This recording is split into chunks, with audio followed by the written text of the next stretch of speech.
Clickety clack. Oh, don't have a seizure. Alright.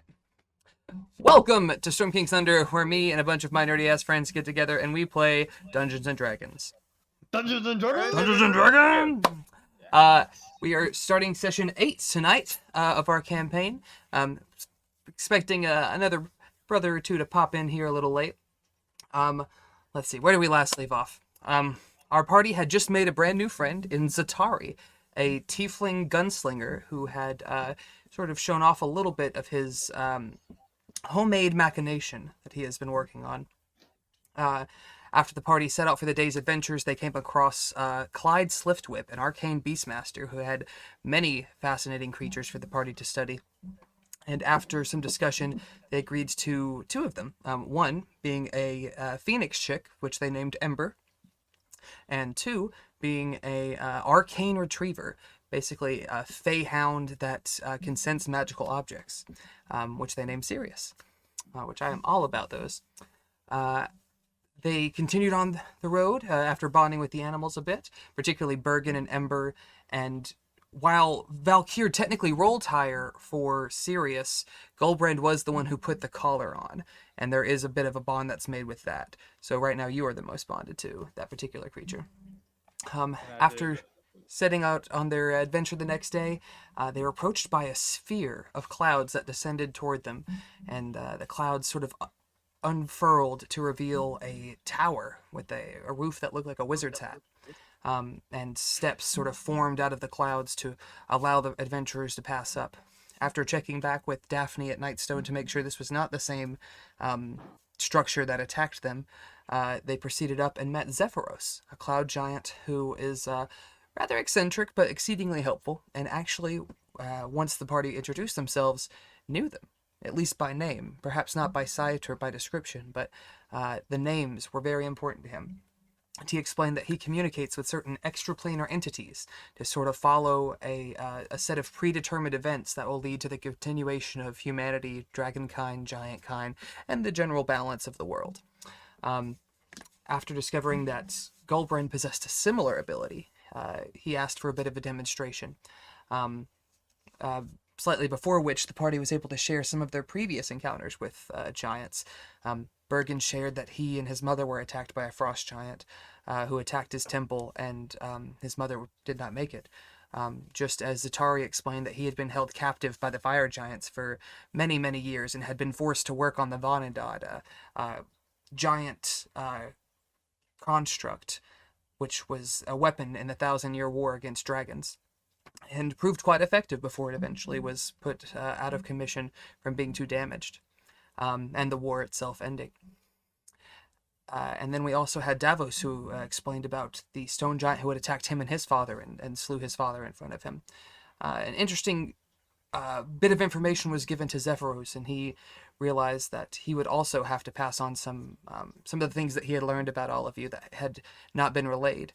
And after Goldbrand's session with Prescience, the next morning he communed with those entities, and then took a bit of a nap to settle down and regain some energy, exhausted in a similar fashion as Goldbrand was. Once he had settled down upstairs, an unusual storm cloud began approaching from below, and a pale-skinned, seaweed-clad, tentacle-faced creature, a la Davy Jones, ascended with 4 other, for lack of a better word, cultists, all with similar clothing and unusual face masks, but each one, only one other was an aquatic type creature. One was an elf, one was a tiefling, and one was a Goliath, if I'm not mistaken. And after some tense communications saying that they sought to forge a pact, an alliance with the cloud giant, Wexx offered Goldbrand a blue orb with swirling liquid inside of it, and held it out in his hand. Goldbrand, the untrustworthy fuck that he is, refused to take it. And after some persuading by Bergen, eventually reached out his hand to. And the cultist known as Wexx, the merfolk-esque creature, dropped it. Bergen, thankfully, swiftly snatched it up and saved it from being shattered. And that, my good folk. So we're going to pick up tonight's session. So why don't you boys all go ahead and roll some initiative for me. Golbrand has -4. 2 initiative? Yes, sir. Got your back, big man. That's not terrible. He's pissed. Blue, blue, blue, blue, blue, blue. Oh yeah, Tally got me. 19. Mm-hmm. Do you know what you get to add to that, Bergen, my dude? I'm looking right now. Let's see. No worries. Can I get a volunteer to roll for, to run Valkyr and Davos until he pops up? I can... +1. +1, heard. Let me see who I can see. I thought I fixed it to where you can see all of them, but I thought I had it like that last time. So, oh, and Zatari's not with us. That bastard. Soon enough, he said he was working on something. Sweet. He's still a bastard, but you know. Oh yeah, that didn't say he wasn't. Golbrand, 14. Who was it? Salaband, 19. Davos. And Zatari. It seems you have fixed it that way. Sweetness. Oh, that's not true. I've been fooled. Who can you pull up of those 3? Hold on a Zatari, second. Davos, and Valkyr. I will pull up the others. I fooled myself. I just clicked the wrong button. Tally, would you mind to run one of those 3 as well? I have Yeah. Valks pulled up. Okay, so if did you'll do somebody already choose Valkyr. No, that's cool.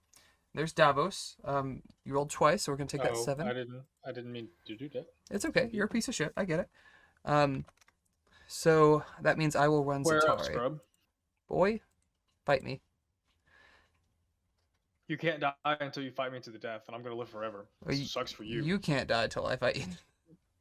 We have been sealed in like a Dumbledore, not Greyback. Fuck, what was his name? Grindelwald's pact. I've derailed you successfully. 14. All right. Be feared.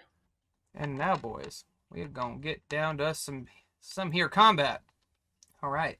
I'm scared. At the top of the initiative, Bergen, why are you first? Actually, you had a 19. I thought, didn't he have a 21? Oh no, that was the second roll. Sorry. So Bergen, you watch as Wexx drops this orb, as a vicious smile sort of curls on his face. And Golbrand, not even wanting to stop it, just immediately raises his weapon. But you, very deftly, snatch it up in your hands. And in this midst of madness, you get to make the first move. What would you like to do, my dude? All right. I stash that orb into whatever pouchy thing I might have, because I don't know what the fuck it Tucked does. away. And then, yeah, and Good then call. I cast a Shield of Faith on Golbrand. Shield of Faith is a reaction. Reaction. So you can actually use that during somebody else's Hold turn. off. Okay, Yeah. cool. Like an instant or whatever. Yeah, yeah. All right, You're a cool. cleric. You do some fucking up, and then you help my ass. Right. In that case, I think I forget exactly what it does because I can't hover over it, but I think it affects multiple opponents. Bane. Bane. I will pop that into chat for you so we can all learn together, my dude. I wish my I know the photo core on of my it, shit but not work. Yeah, saves me from looking it up. all right, up to 3 creatures of your choice. I can put this whole thing in chat, can't I? Can you? No? Nose. I'll There look it it is. up. Up to 3 creatures of your choice. So yeah, go ahead and pick 3. All right. The main boss bitch, Boss the bitch is Bane. elf, I think this one is and the elf. did he say his name by the way? I can't. Wexx. I don't know if he actually said it. But no, his name I is think he Wexx. said Wexx. He's gross. And then I guess this motherfucker right here. Which motherfucker right there? That one. All right. All right, my dude. And I was wrong about Shield of Faith. It's a bonus action. So you could... the way spells work is weird. You cannot use 2 spells for an action and bonus action. You can use a spell for your action and then one for your reaction. But you can't use one for your bonus So if I and your wanted- regular action. You can use a spell and a cantrip or a spell and an attack. But yeah, Yeah, it's a little weird. Right. Could I still use the Shield of Faith as a reaction later? You would use it as a bonus action now. I was wrong about it initially, Okay, so that's in my that bad. case- In that case, I will use it now and not do the bane. Bloop. And you get 1 use of that at will, so I'm going to go ahead and spend that. Shield of Faith. All right, and you're using that for Devon, is that correct? Yeah. Okay. So that Now, when I use that, does that component like consumed? Is it The gone? Do I have to material get another one? components for our Yeah. game, unless it's has a monetary value, like if it says a diamond worth 500 gold or a gemstone worth 200 gold, we will consume those. As written, it is supposed to be consumed, but the theory behind it is that as a cleric, you have these materials sort of prepped and ready to go. So you basically have like a Okay. pouch that you pull out a strip of holy words from Helm, and it burns as you cast this. Word. Same with the drop of blood. And presumably you could use your own if you wanted to thematically. Actually, I apologize. So you're doing Shield of Faith instead of Bane? Yeah. If I can only Okay, do one or gotcha. the other, I'll do the Yeah. Shield Okay. of Faith. So you still have Yeah, your there's- action. So if you want to whack something or use a cantrip that costs an action, you're welcome to. Let me check my cantrips real quick. Do you? So we can't see. We're all in a pretty close areas. Yeah, you're all within. I think these are technically 10-foot tiles, but the room is not bigger than 80 feet from end to end. So we can't Excuse me. see any of the map that we're on. We're on. Well, we'll see. You're on the bottom right of the map if that's what you're looking for. Ooh, thank you. You're welcome. Because that it starts out just the profile view, but Mhm. that's just what you guys I see got from the you. ground level. I should have realized that. That's more or less my fault. It's all right. You're a bastard. I get it. Uh-huh. I guess I'll just ready for whatever comes next. Okay. Ready for what would you like to do? Would you like to ready an attack if something approaches you? You still have your action. So I mean you can Oh, you my can action. you can also ready a cantrip if you want to do something like that. Let's see. Do, do, do, do, do, do. Peep my beer tower. Very classy. How about one of you gentlemen while we're doing this throw on some Is, battle music? is resistance for status effects? I think it's for certain. Let me pop it up to be sure. It gains a D4 for saving throw of its choice, so it has to be a specific type of saving throw. So you could say Okay, you have resistance for dex saves or strength saves or whatever. Right. I will ready guidance to cast on Goldbrand, I guess. Okay, you can. Should I So just cast? No? I was about to say you can cast it now. When you ready something, it's more of if there's a trigger, like if I if you're between two people, you might say Shield of Faith. yeah. Well, I got so you might even say, if Goldbrand's attacked, I'm going to use this. But if Valkyr's attacked, I'm going to use it on him instead. So whichever my allies is hit next, I'm going to pop them. So that's readying, but you can go ahead and use your action to go ahead and cast it. All right. Yeah, I will do that. Drop that in chat so we can see. D4 added to an ability check of its Do choice. I have to bring this bot into the chat? Are you in your boot? Oh, if you put play and whatever, it'll bring it in. Okay, thank you. So Goldbrand is guided, and Bergen is concentrating, which I'll drop a little thing on you. Little dude. All right. Anything else with your turn, Senor? No, I think that's probably the most I've ever done on a turn. I'll end it. Talibund. What you got, my dude? Alright.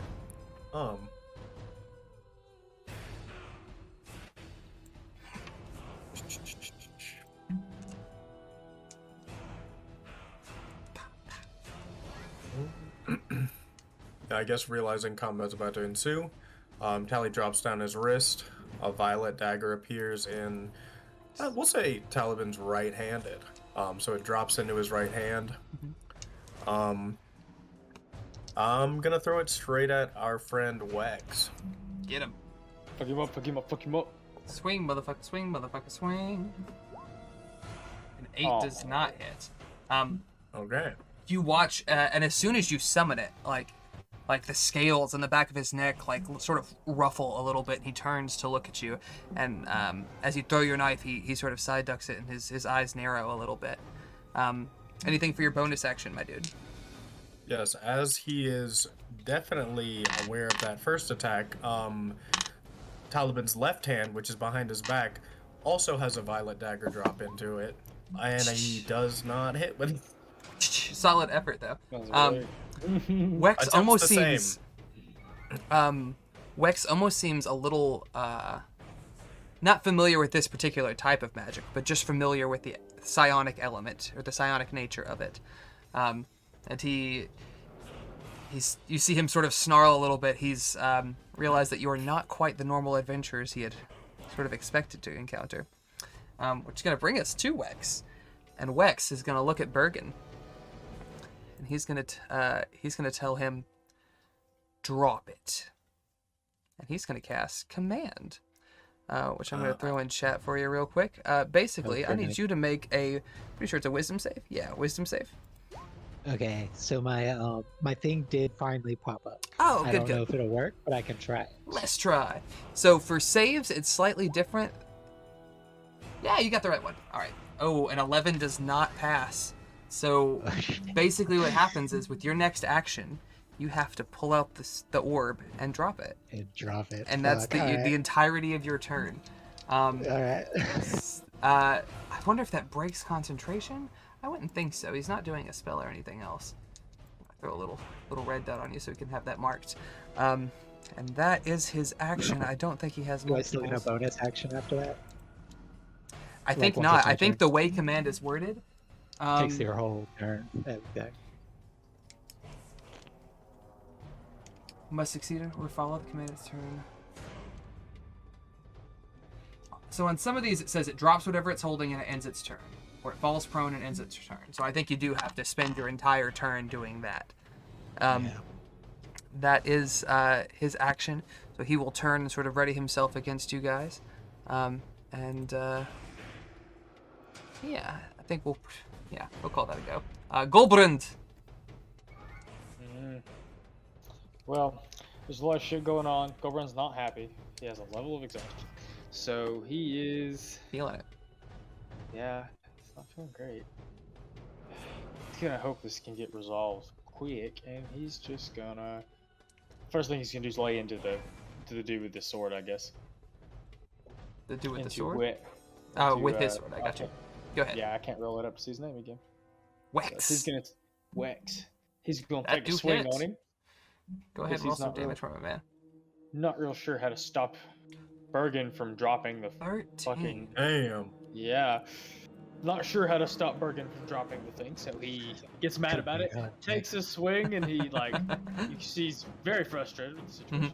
Yeah, that's Alright, my what dude. he can do from that. So you take your great sword and sort of catch him, and as he extends his arm out to Bergen, you sort of catch him in the ribs right here, and he turns and snarls, and you see now he has gills sort of behind his tentacles, and they sort of furl angrily. Zatari, who I think I am banning.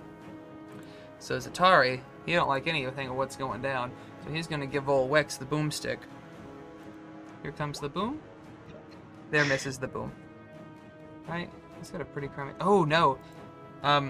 He just barely gets him. That meets. Not well armored. Again, wearing seaweed. So he's going to go ahead and pop off a whopping 3 damage. Lo and behold, look out, world. To this now bewildered sorcerer who seems very perplexed at the people he's encountered. I don't think he has a bonus action he can use. He does not. So we're going to proceed on to the next cultist, which is this big boy in the back. This is not the... Okay, it's actually this big boy up in the front, who is going to swing on Golbrand.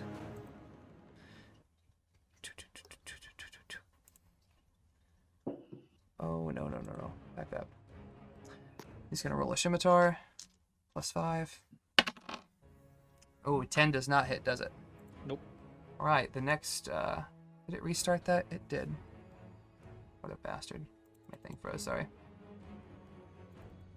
The next cultist, this one's actually Goliath, and he's going to take a step towards Tally and swing at him as well. Yeah, we better back away. Ooh, a 19, I'm assuming hits? Yep, that does do it. That do hurt. I want to pull up his card without. Okay, there we go. 6 damage to you, my dude, as we round up the base to Davos. Okay. Davos is gonna make some kind of smartass comment about how we can't stay out of trouble. He's gonna move. Yeah. Played to character. I love it. 10. He's gonna move out here to make a little bit of space, and he's gonna rush with his rapier and try to poke down that motherfucker that was fucking with Goldbrand. Get him. I have to change character sheets real quick. I apologize. He only gets 1 attack with his rapier at the moment. Is that correct? Yes, sir. Ooh, a 10 does not hit the cultists. They have a little bit of leather barding on. So that elf who came up sort of side ducks, and we round to Valkyr. I think Talabundo is running. Yep, I'm taking a look at him. So he starts blasting. That's the good thing about I mean, that's warlocks. yeah. Yeah, if you need to, they just start blasting.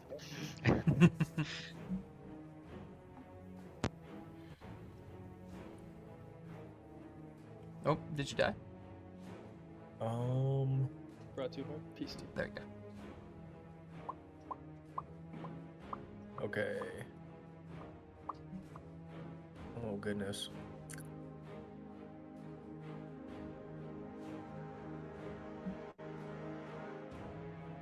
How? Oh fuck.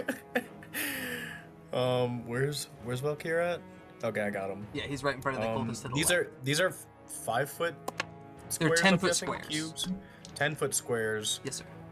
I'm gonna guess Valkyr is like in this one. Yeah, I you're just welcome scooted to. him a little. Yeah, you're welcome to treat them as 5-foot distances, not for calculating movement, but for like being adjacent and stuff like that. Okay.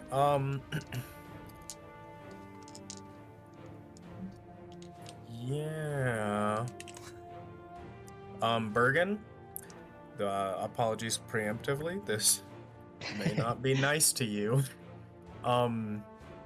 Within range. Okay, so my plan is to use Fairy Fire. Is it centered on myself, or is it centered on, like, do I target a square? Let me double check. Range 60 feet, so you choose a point within 60 feet. Probably that you have to see. Yeah. Now a 20-foot cube here is only a 2x2 square set. Right. 4 squares total? So 4 we're squares talking total. about 4 squares total. Cool. This one is technically attacking you, so he's a little further over. He's a little further, yeah. Yeah, you could get these two here in the middle. Any of the others that you could get, you'd probably get an ally in the way too. Yeah, that'll be my plan. We'll center it like here, so that I'm getting those two. Hopefully. I'll cast. So they both make a DC 14 Dex save.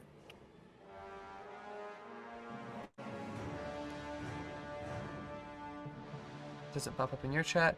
8, so the cultist fails. Let me roll for Wexx. Dun, dun. Oh, he does not have a good dex. Oh, he rolled even worse. Yeah, they both become outlined, and since it's Valkyr in this purplish flame, that makes them very easy to hit, or very easy to see. Anything else for Valkyr, my dude? Bonus actions you got up your sleeve? I'm looking at his things. What's he got for this? Let me take a look at what this does. Oh, goodness. Warlock shit. You should be able to hit just like a bonus action tab and see like if he has anything. That's what I'm looking at. There's Okay, just gotcha. like a lot of like packed slot and like, you know, Yeah. I'm not familiar with like whatever these let me just run through real quick. This session brought to you by Jameson Whiskey Dude, and Barkeep beer. we had Whistle Pig. Not the greatest, but not the worst. No, Whistle Pig is some of the best of the market right now. You're Whistle thinking Pig of a different 3 year, bottle. Whistle Pig 6 year? Yeah, no. It's like, come on, this. You guys have a a pig whistle. Yeah, I'm also going to use my bonus action to hex the cultist. Which cultist? The one that has been in the fairy fire Okay. with our other friend. You Do I need drop- to cast this? If you will drop it in VVT for me, yeah, that'd be good. There should be a little option at the top right of the spell card. There should be a display in VVT at the top right. I believe I did. I just It just did a roll for it. It didn't do like the description of it. Oh, word. Which is Oh, display in VB2. Sorry. There we go. So mark him as concentrating. Extra 1d6 whenever you hit it with an attack. Okay, so he actually does take that 1 damage now. Okay. Alright, that's going to bring it to Cultist B, who is this one right here in front of Valkyr, who, seeing him throw all these incantations at his buddies, is not too thrilled, and he is going to go ahead and make a slash attack with his scimitar as well. No! Why do you do that? Every time I try to click this particular cultist, or the cultist itself, it does. Anyway, he's going to roll a scimitar attack. 16, I'm assuming hits Valkyr. Is that correct? Yes, it does. Alright, he is going to do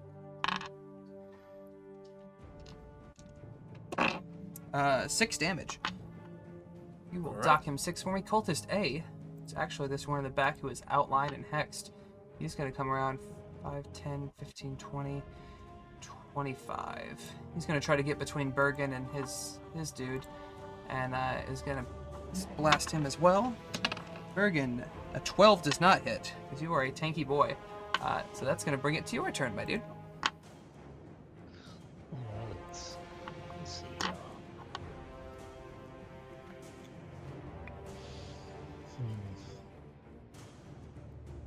I think I'm going to go ahead and hold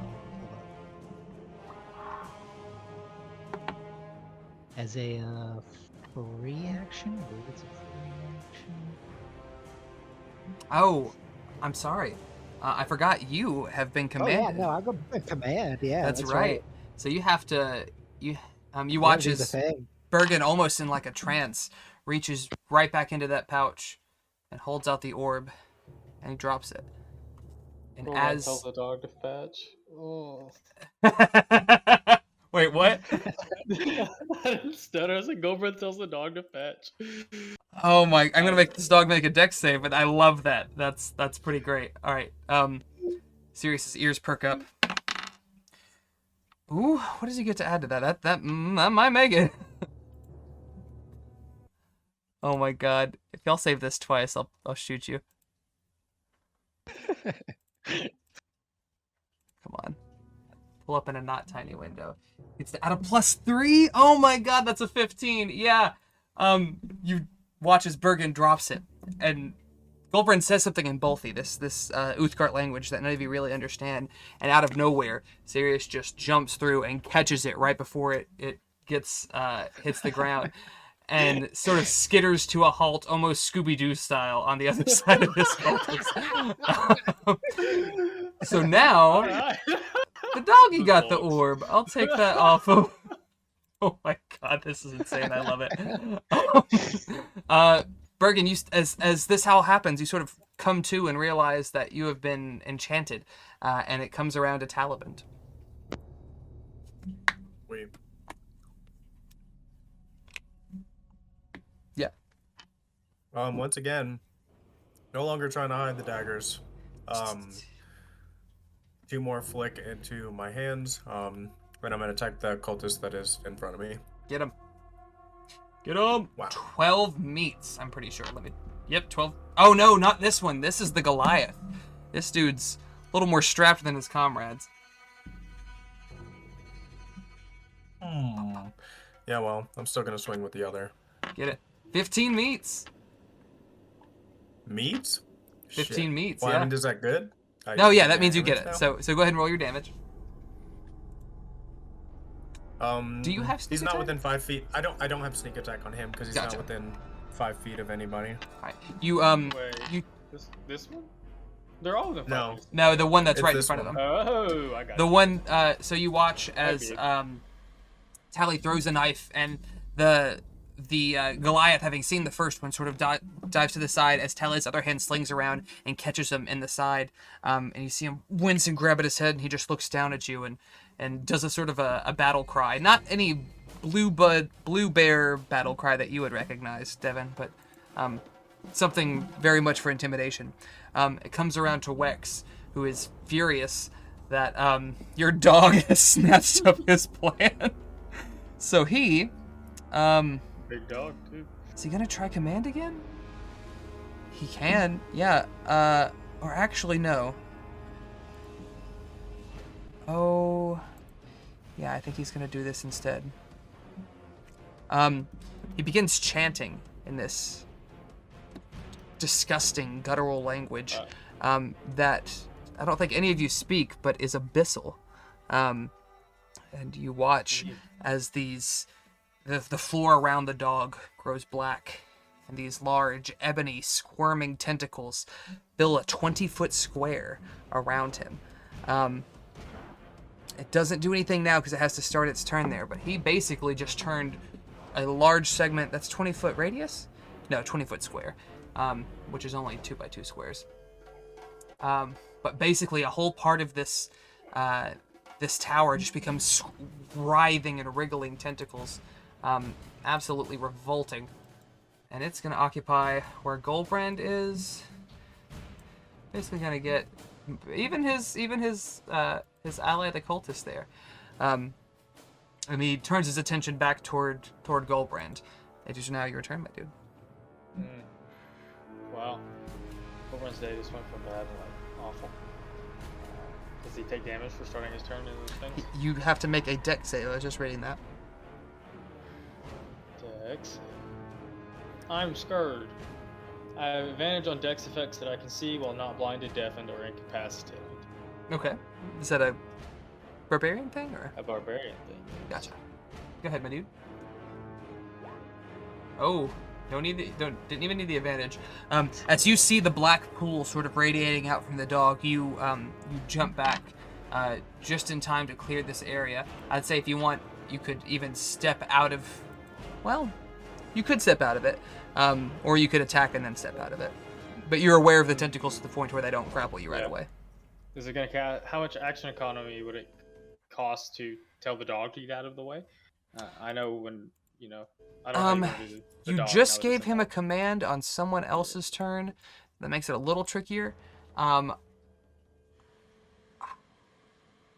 We will say that was the dog's reaction and can move on your turn. So yes, if you would like to command it to try to move, that means he's also starting his turn in this. So he needs to roll a dex save.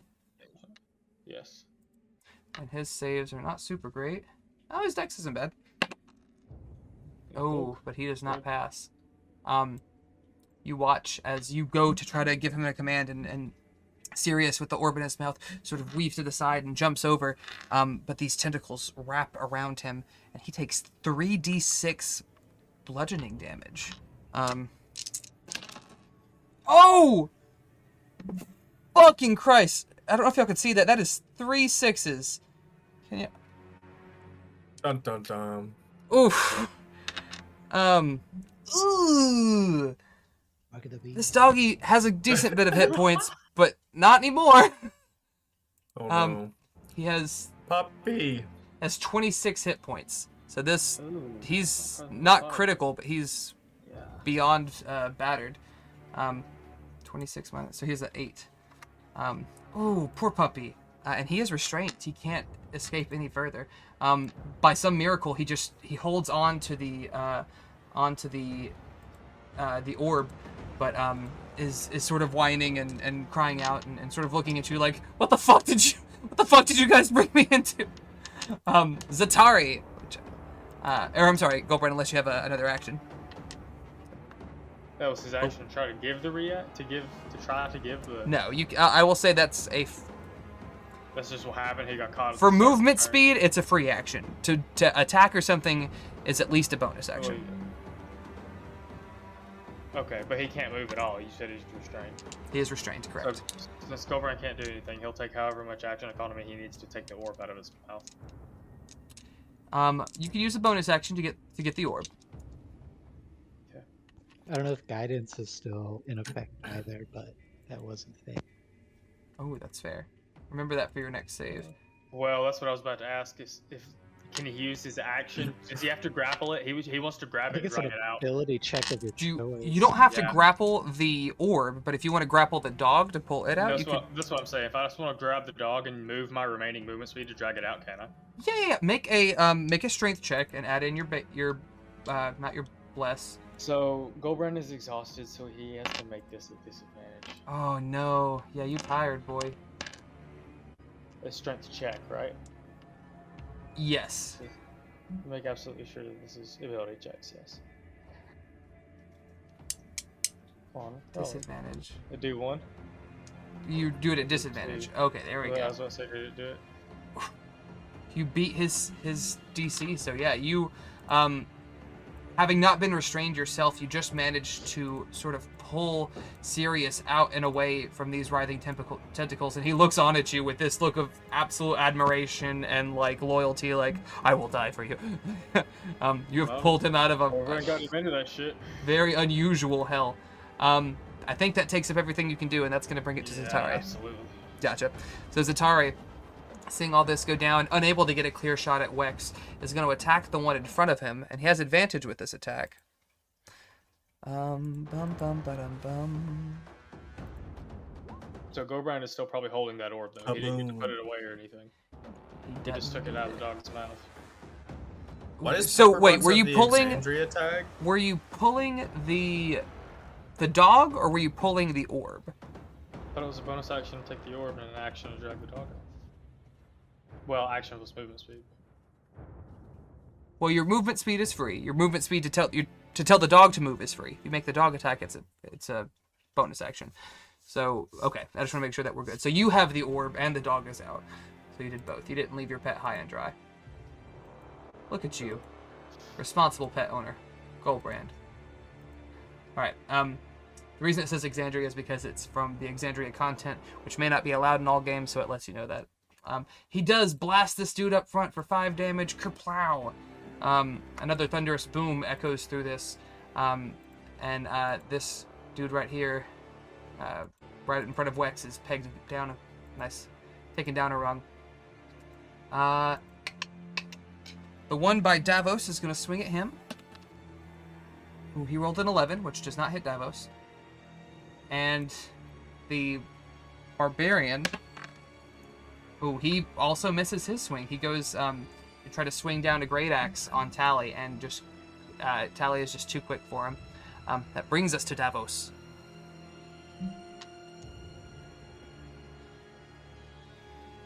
Who I I'm sorry, I'm Davos today. Devanos. Oh, where'd Davos go? Rip. So Davos, a little bit pissed that the dog's hurt. Possibly more pissed at Goldbrand than he is at the Cultists. Who knows?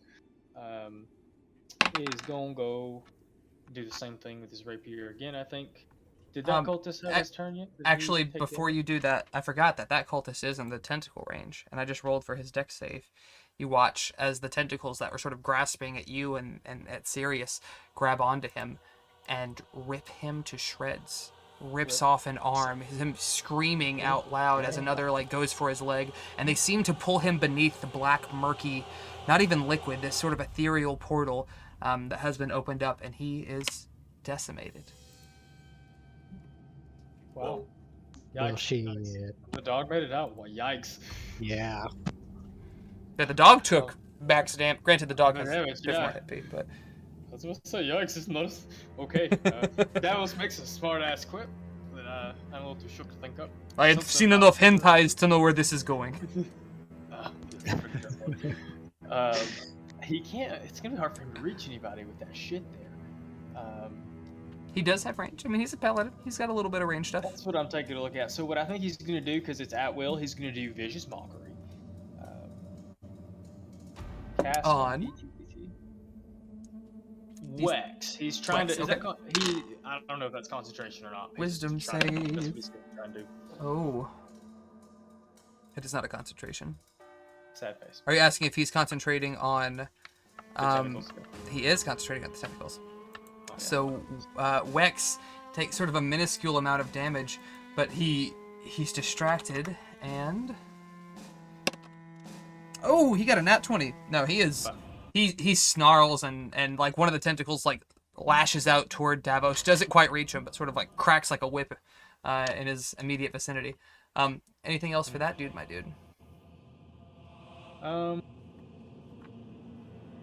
he can't cast a spell, or was because Vicious Mockery is a spell?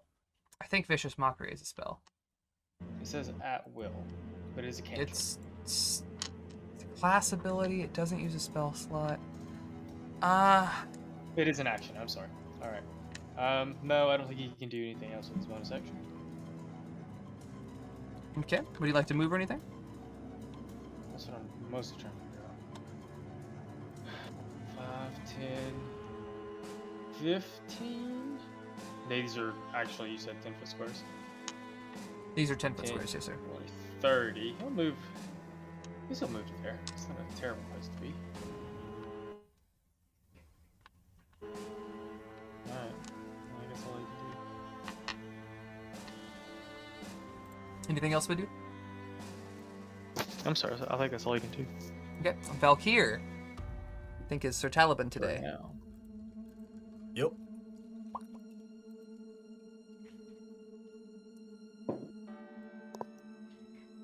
And friendly reminder that the 2 with the red dots, not counting Sir. Why do we have a red dot on you, Bergen? I know you're concentrating. Oh, that was the command thing, but he's taken that. You've already fulfilled your command, so you're good there. So the 2 with red dots, you have advantage on to hit. Rip.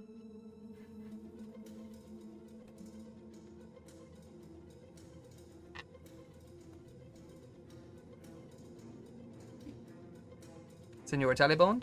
I'm here. I'm sorry. I'm just yeah. Okay. Yeah, we're gonna blast. I Yeah, figure go that's the only blast thing to do. So roll with advantage, Um, or if you're hitting one of the 2 with red dots. Excuse me. Yeah, the one that's on Bergen, this guy. Alright. I don't know how to roll. Like, it's not pulling up the thing to roll for me. Oh, here we go. That's it. Should pop up once you hover over Beyond it. 20. Yeah. Yeah. Blast.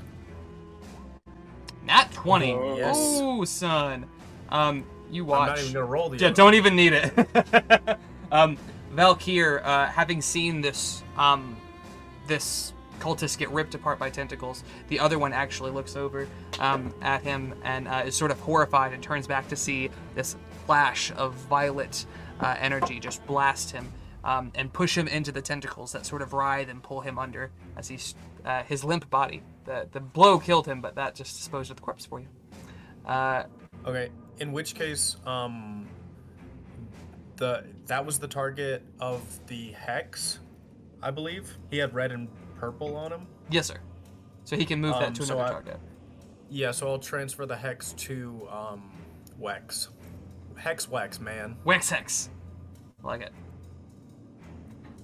Wexx Hex in the mood for some Tex-Mex. Exactly. We're gonna do purple for our Hexadoodle. Alright. It's gonna bring it to Cultist B. Is he still alive? He is! Unless Valkyr has something else, I'm sorry. I think you did your Nope, action that's and it. your bonus action. Cool. Alright. Cultist B, seeing Valkyr blast and is pretty pissed off, and he's gonna go for a swing. Ooh, and he rolls well. That's a 19, naturally. So he's gonna go ahead Yep. and do... Oh, you got off lucky. Only three slashing damage to Senor Valkyr. And bring it to Bergen, who, having just shaken himself from this charmed state, you feel pissed off. What you got, my man? Alrighty. Can I Like he says that. healing word Alrighty. the dog? Mesa Bergen. Alrighty then. Can I healing word the dog as a bonus action? Is that a thing? You can? I don't. Yes, you can. Cute, I got it. I see. Okay. Yes, you can. That is a bonus action, so you can certainly do that. I think you can hit multiple people with that. I'm not 100% sure. Maybe I'm thinking of greater healing word. 9 Nah, points just of a healing. one creature within my life. Nice. All right. So you say a prayer to Helm as you sort of shake this dark influence from you, and as you do, you get these really weird mental images, like the black tentacles, the sort of void that they come from seem to like cover the room, and you just had one focus, and it was just to let this go. The dog, you see now, like parts of it are bruised. Even its weird plant-like skin was damaged and constricted, but you see it start to mend, and the leaves return to a normal pattern. The bones on its back, which one of them had been broken, sort of snaps back into place. And it looks on at you like, all right. I was skeptical. You guys brought me into a shitty situation, but don't make it up for it. It's good. That is a bacon this morning. bonus action. That's fair. I will fight for you to the end of time for bacon. So you still have an action, my dude.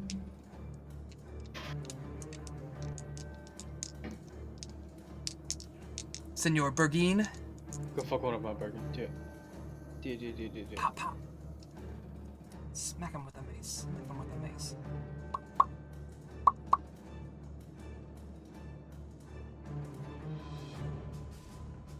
Oh, okay. Oh, two. Okay, so you nail him, yeah.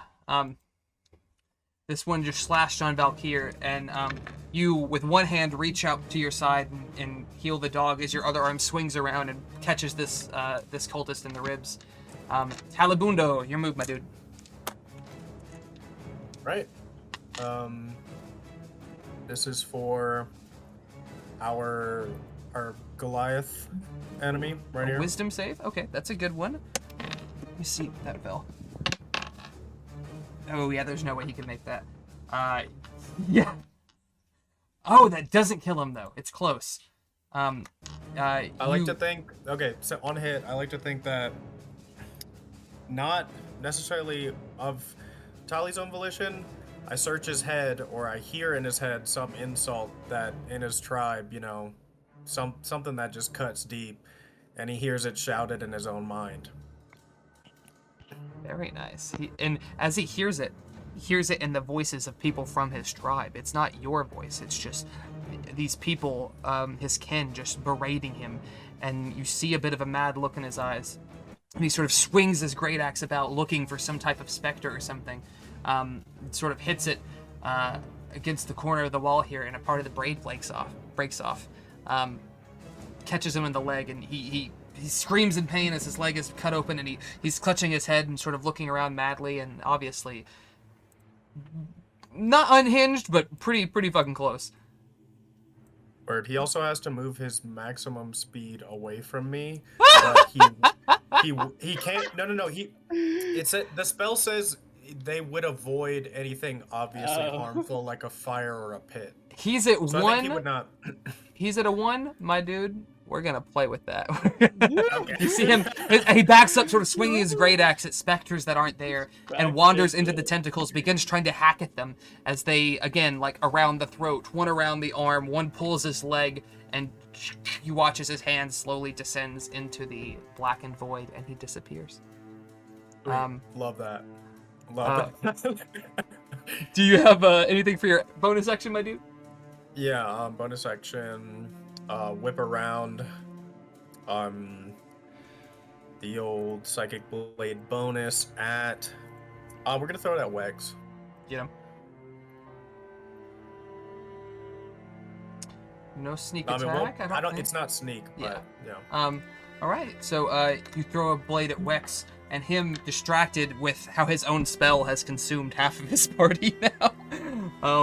He's sort of captivated by that, and he looks terrified, not of you, but of this force that he is summoning forth that would consume so haphazardly, without discrimination. And you catch the knife in his side. Of course, no blood, no wound, but his he winces in pain, and he has to make a saving throw, which he got a nat 1 on. It wasn't an attack roll, so I'm not going to make him do anything too bad, but you watch as Perhaps from his own fear, perhaps from the spike of pain you've caused, the tentacles sort of wither back in as this void closes up and seals away. Wexx,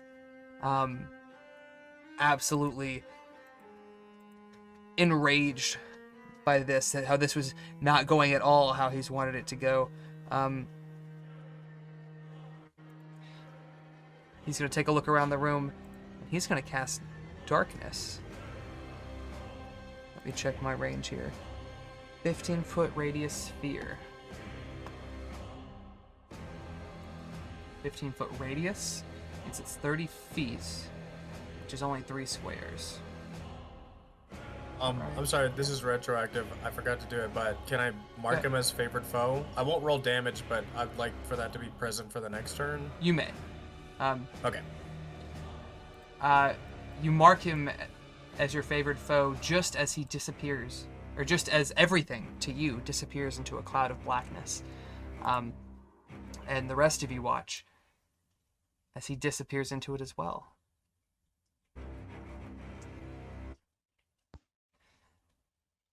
As these are technically 10 feet wide squares, he is on the far end of the square, not immediately adjacent to you, but you still don't know it. Even with Fairy Fire?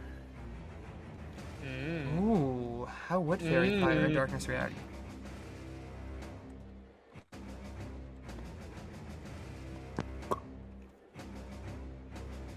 Wow, watch that be clutch.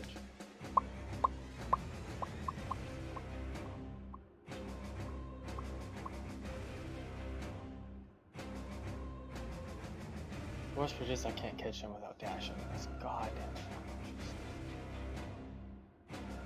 I'm sorry, I've got to read shit. So it depends on the angle you're viewing him at, because Fairy Fire does a smaller range than the Darkness does.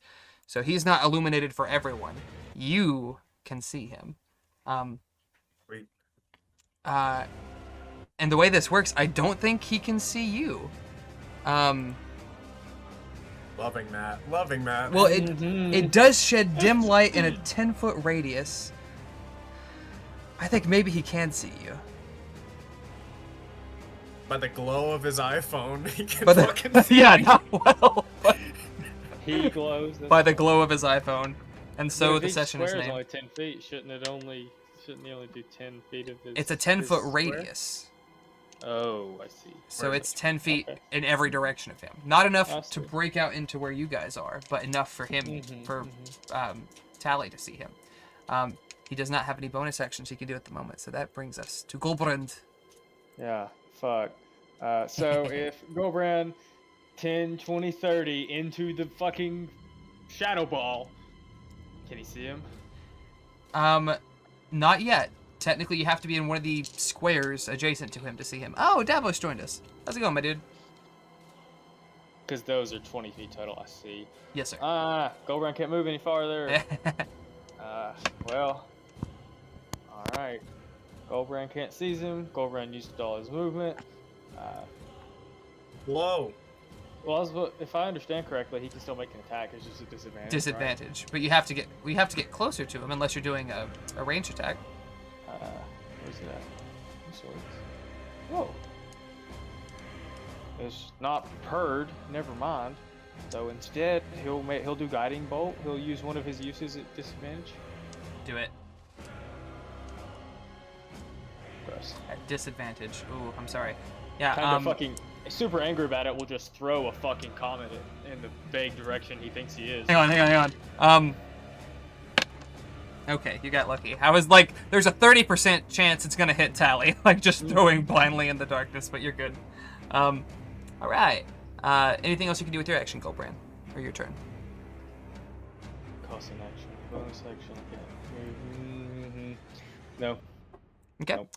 That's gonna bring us to Zatari, who only seeing one cultist left at the moment. He's gonna go blasting like Zatari do. Oh, I should be keeping up with his shots. Oh, that sounds like somebody else's job. He's gonna blast him. Oh. His Odd. Gobrand. Hang on. Odd. Oh, Even. well. Oh, okay. He hits Valkyr. Poor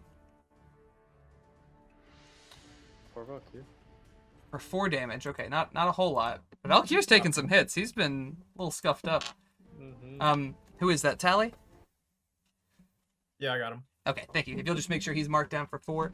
And he goes, oops! Sorry. That he sort of fumbles a bit as he reloads. He is going to use his second wind. Oh no, not second wind. Action surge. He's going to use his action surge to take a second shot. This time he's going to sort of 10, 20, 30. He's going to try to come around the side and get a clearer shot and go for a 9. A 9 does not hit. Which brings us to Cultist C, which if I'm not mistaken was the one that Tally just mind-fucked into oblivion. So that one's gone. Davos! First of all, welcome, my dude. We cannot hear you, no. Oh, I'm sorry, my dude. If you either want to send commands in or type in box. Yeah. Mic broke. I'm sorry, dude. C'est la vie. Go ahead. Basically, there's only 2 enemies left. There's one enemy over here who is a cultist. You are obviously down here on the southeastern corner of the tower, while Wexx, the cultist, is behind magical darkness. So you cannot see him. You've just seen Tally first enveloped in this darkness, then Wexx charge in, Goldbrand charge in. You cannot make a visual on any of them, except for the one cultist outside and your compatriots.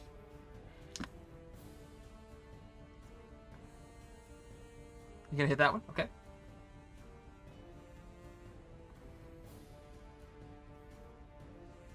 Yes, sir.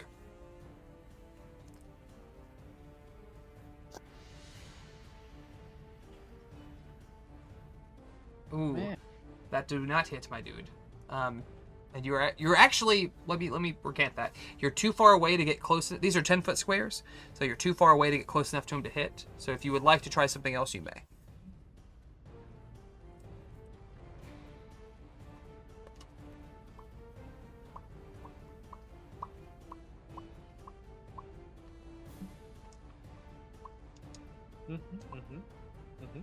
Batting ball, yeah. All right. A 12 just meets.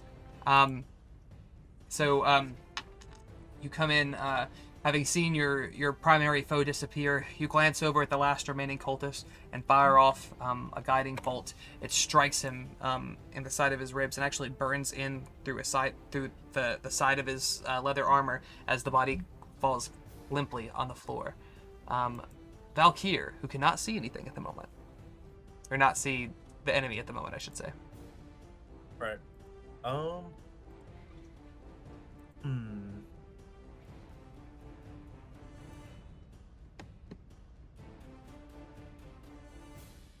Well, goodness.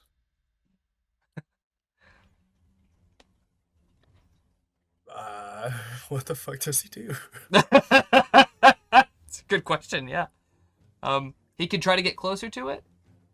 I think he could just barely get inside of it, but he wouldn't see him. Are these sources of light? Are they like braziers, torches? They're braziers. They are big, not heavy.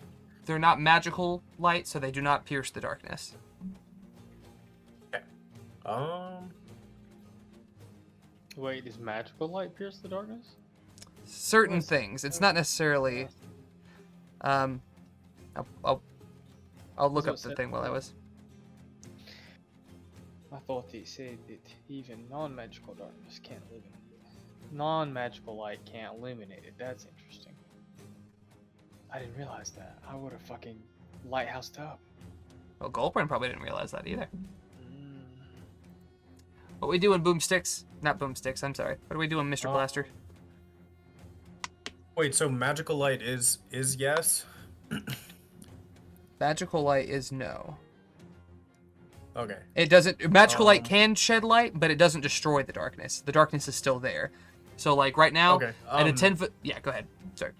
In which case, I'll cast dancing lights, but I'll use them, like they're saying, like combine them into a roughly humanoid shape. Yes, sir. Um, Spoopy. and as a bonus, I will walk them up to this position, like sort of between Goldbrand and our friend here, in hopes that it, What's the might radius on that? illuminate. Let's see. Because it just does the bright light. It doesn't do the dim light. It does the bright light as a dim light. 10 foot. 10 foot. So 10 foot of bright light. Yep. So he has 10 foot of dim light. So if your guy is between Goldbrand and Wexx here, then these three back here can now see into the darkness. This is trippy. It is, yeah. It's what very the tricky. fuck? All right. Anything else for Valkyr? I don't know if that's a bonus that's action. it. That's his action. That's his action. And well, that was a cantrip. So I guess I can't move it 60 feet. Oh, that's a new spot. How much can I make them travel? I guess I'm spawning it there. In which case, yeah. It has to be a point you can see, so he has to spawn it outside of the. Okay, yeah. And since I'm casting it as a cantrip, do I still have a bonus action? Because I'd like to move it there if I can. You would have Can't to. do your action. So it would have to conjure at least here, and then you would have to use your bonus action to move it. Yeah, that's the whole turn then. But okay, so where specifically do you move him? Yeah, like my intention is to have it illuminate like in the, So here's the these thing. four. If it's like right here, they actually don't see anything. It's still darkness to them because of the way this sort of envelope works. Right, then here so that others outside They can can see inward a bit. Gotcha. Okay. All right. And that's just Valkyr. ripped a hole open in this fucking sphere. That's terrifying. Goddess Wow, of that's Moonlight. crazy. I like to think that too. Like as It's like a he crescent summons them, moon it looks for- like three small moons, and they sort of swirl over and combine to this Mm-hmm. very lithe, obviously made of moonlight, long spectral hair. Seems to be very personal to him as she walks into this darkness and illuminates just you catch the side of Who the Wexx as fuck he is turns. that? Yeah. Oh, it says the guy who's normally fucking glowing like nobody's business. All right. Bergen, what you got, my dude? Well, shit. I guess I will. Sometimes it do be like that. Yeah. Who was it? Was it? Caliban or Valkyr who was taking hits before? I'm sorry. I can't remember. Valkyr was. Valkyr's taking the most damage. Was that him right here? Or Yes, him sir. Down here. Okay. I'll go.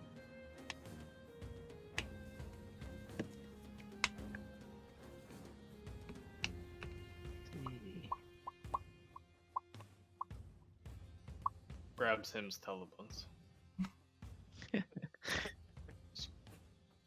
Grab him. Damn. I don't know what your strength score is, but just He also, I don't think he can get close enough to. why not? He's right in the score next to him. No, we're talking about Bergen. I'm talking to Desmond. Oh, I'm sorry. I thought you were Well, talking to. Yeah. You could use Sacred Flame. You do have a visual on him, so you could cast that. You also have Command. You could use that.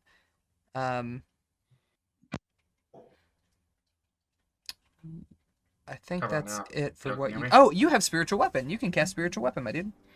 You can do any of those. Can y'all hear me now? Oh, yes, we can. Mm-hmm. Alright. Okay. Alright. Alright. Yeah, I'm gonna cast that Cure Wounds. Okay. And then let me see, how far does this go? As a bonus action.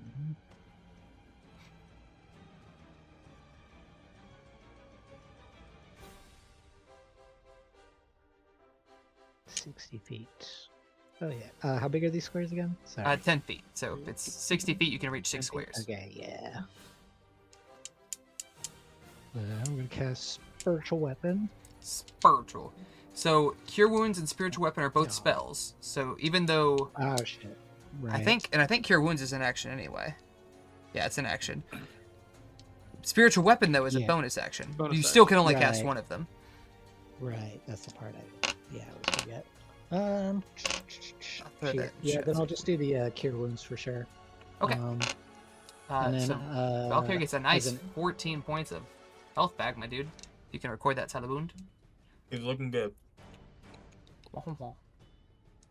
He perks up after seeing his the figure that he created. Yeah. Perks up in more ways than one, if you know what I mean. No, I'm kidding. Combat boner is weird. Anything else with your Probably bonus action, my will, dude? Senor Bergin? Bonus action. No, I don't think Okay. so. Talabundo. You see as this Um, radiant glowing figure enters this magical darkness along with the natural light that he's shedding from his fairy fire. And you pretty much see the majority of what's around you. You don't quite see Goldbrand yet, but... but I got Wexx. Wexx is in my sights, right? Yes, sir. Yes, sir. I'm not trying to use an action for this, but if Goldbrands grab him, he will not leave this building, or he will not leave this cloud, rather. So you're gonna grapple? So this is no. I have attacks with advantage, correct? Because he has fairy fire on him. Correct. For Okay, sneak so attack. that's 1, 2. Oh, the 15 hits. Okay, so the 15 unloads. That's psychic damage, sneak attack, and favored foe. Roll a favorite foe for me. I'm looking for it. Where'd you go? Favored foe. Where did you come from? Oh, it did double. But yeah, just one more on that. Okay, so 16 points.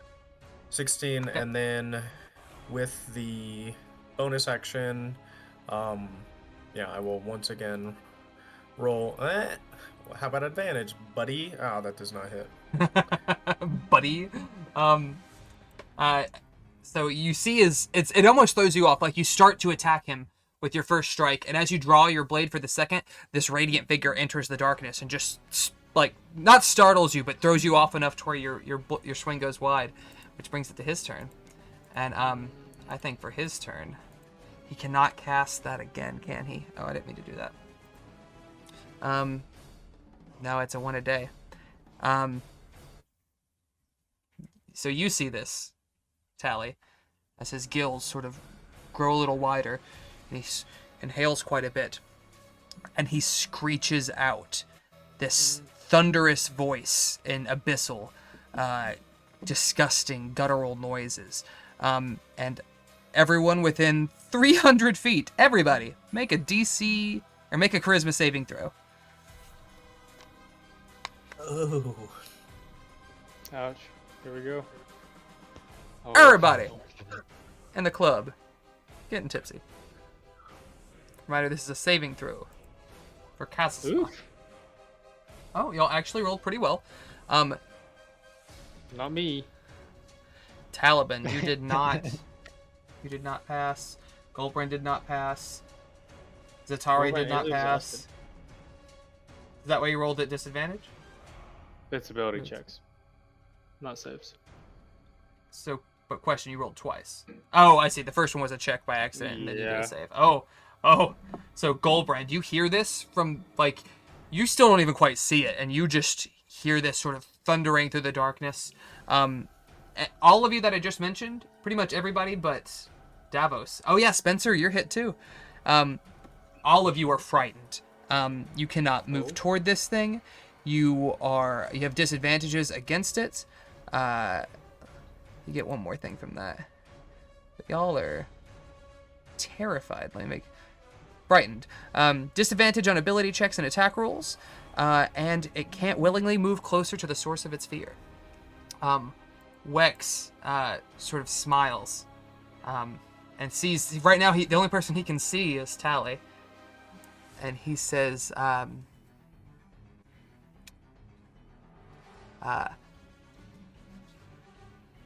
"Slochrethel will make short work of you."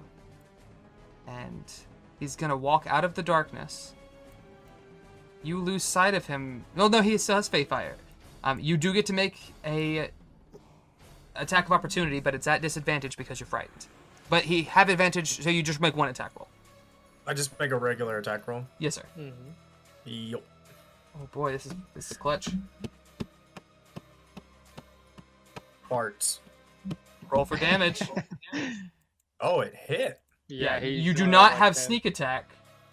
So it's only Ooh. 5. Oh boy.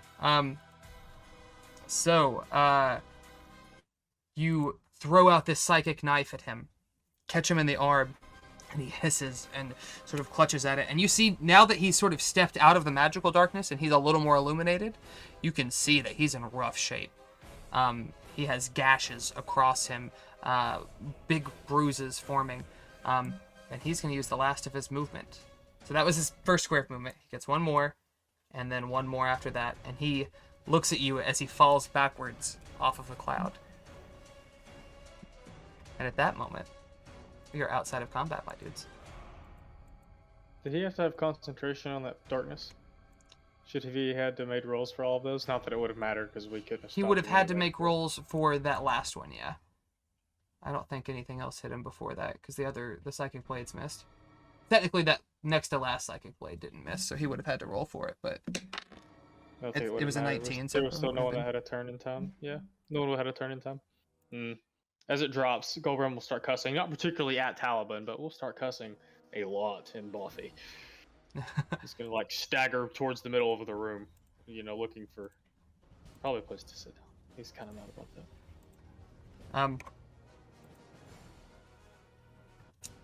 So you're just going to sit down? He'll go sit down next to Sirius, Okay. and I'll go ahead and use a spell because I have Cure Wounds prepared. Also, I'll go ahead and hit Sirius with another Cure Wounds. Oh, look at you guys being good pet owners. I'll say good dogs. Oh, where did it go? As you do that, Zephyros, finally, awoken by the voice of this thundering kraken, descends down on a cloud and looks about frantically. What was that? What's happened here? And he looks to see the one corpse that is still in the room, and he grows a little sterner faced. I see that the very forces I told you of seek to change the path are executing their plans. I apologize for you being in any form of danger. This was never my intent. I am glad to know that you are capable of defending yourselves in such a manner. Did they give a name? Give anyone that they were serving? Taliban mentions Wubbalubba-dub-dub. I think that's what you're trying to say. Gazork-Gazorkfield is what I was trying to think of. There we go. You might want to put that yeah. on chat. It's Slackrethel. Yeah, you want to put it in chat. That one's hard. And I'm going to ask you dudes to not search some of this stuff. Okay? Some of this stuff is homebrew no content. intention. Some of it is not, just for your own sake. Bloop.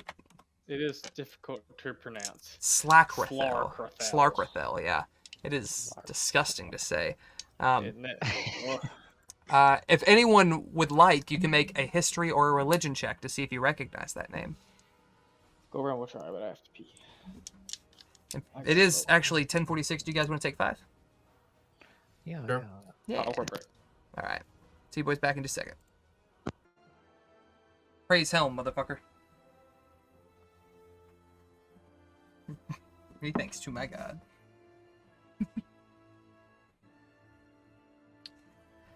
You're on mute, my dude. What are you eating? It looks like cranberry sauce. God, it's cobbler. Strawberry blueberry with a little bit of ice cream. Do beat this shit.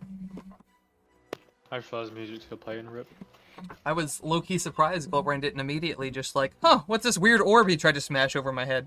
Not over your head, but I'm scared of it. that's fair. That's true to Goliaths, I suppose, too. Who's gonna ask Zephyros if he knows what it does? Good call. Very good call. Because I have a plan for it if it does what I Thank you. Depending on what it does, he's got a plan. Almost regardless, he has a plan for it. Almost no matter what it does. Throws it as hard as he can off the tower. No, It's some random villager. he's gonna save it. I'm kind of happy he got away. I did not plan that, but when all his allies are dead, it's like, all right, we're shifting gears here. The worst part is he makes me think of Garrow, which makes me hate him. I hated Garrow. Garrow. Brother Garrow from the fucking... Oh my god, yeah, that guy was a dick. I was, low-key, I'm a little disappointed that there wasn't any other surviving members before they finished off that last one right in front of Valkyr. The last thing he was going to do was going to cast create water in the lungs of that last person so they couldn't tell you anything before departing. And just, like, drown them out. Sadness. It's fucked up. Oh, and Bergen is here. Well, congratulations. You heard some Eldritch Horror bullshit. Now, I think you were the one that got him, actually. Welcome to D&D. D&D do be the good shit. We drown people from the inside out here. Ooh, well, Davos and Spencer never heard of it. I'm almost surprised Davos made a history check rather than a religion check. I've decided Bergen wouldn't have a clue what that word is, so he's not gonna roll. Yeah, no. Bergen, or you mean Goldbrand? I meant Goldbrand, I'm sorry. Yeah, no, you're fine. That was my fault. I kind of figured it the way you said it, but I mean, yeah.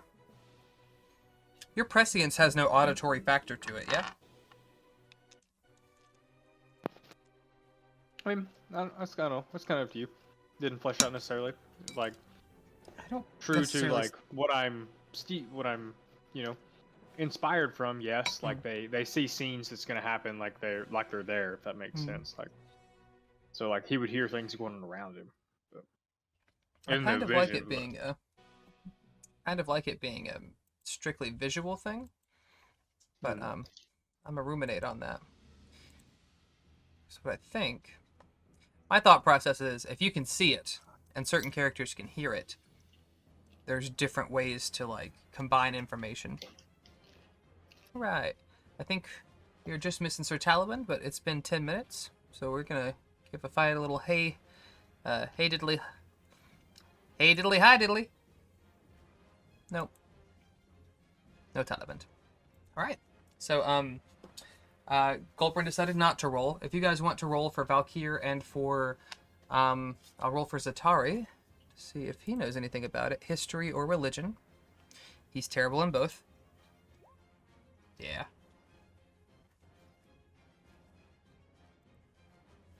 Oh, wait, he had Valkyr too, didn't he? Okay. I will back up and roll for that. Blurp. Ooh, his is a little better.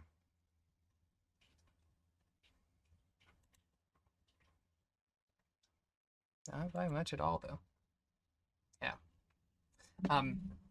As Tally repeats this name, none of you have ever heard it, and even as we were just sort of playing around with having trouble saying it, like you, Slarkrithel.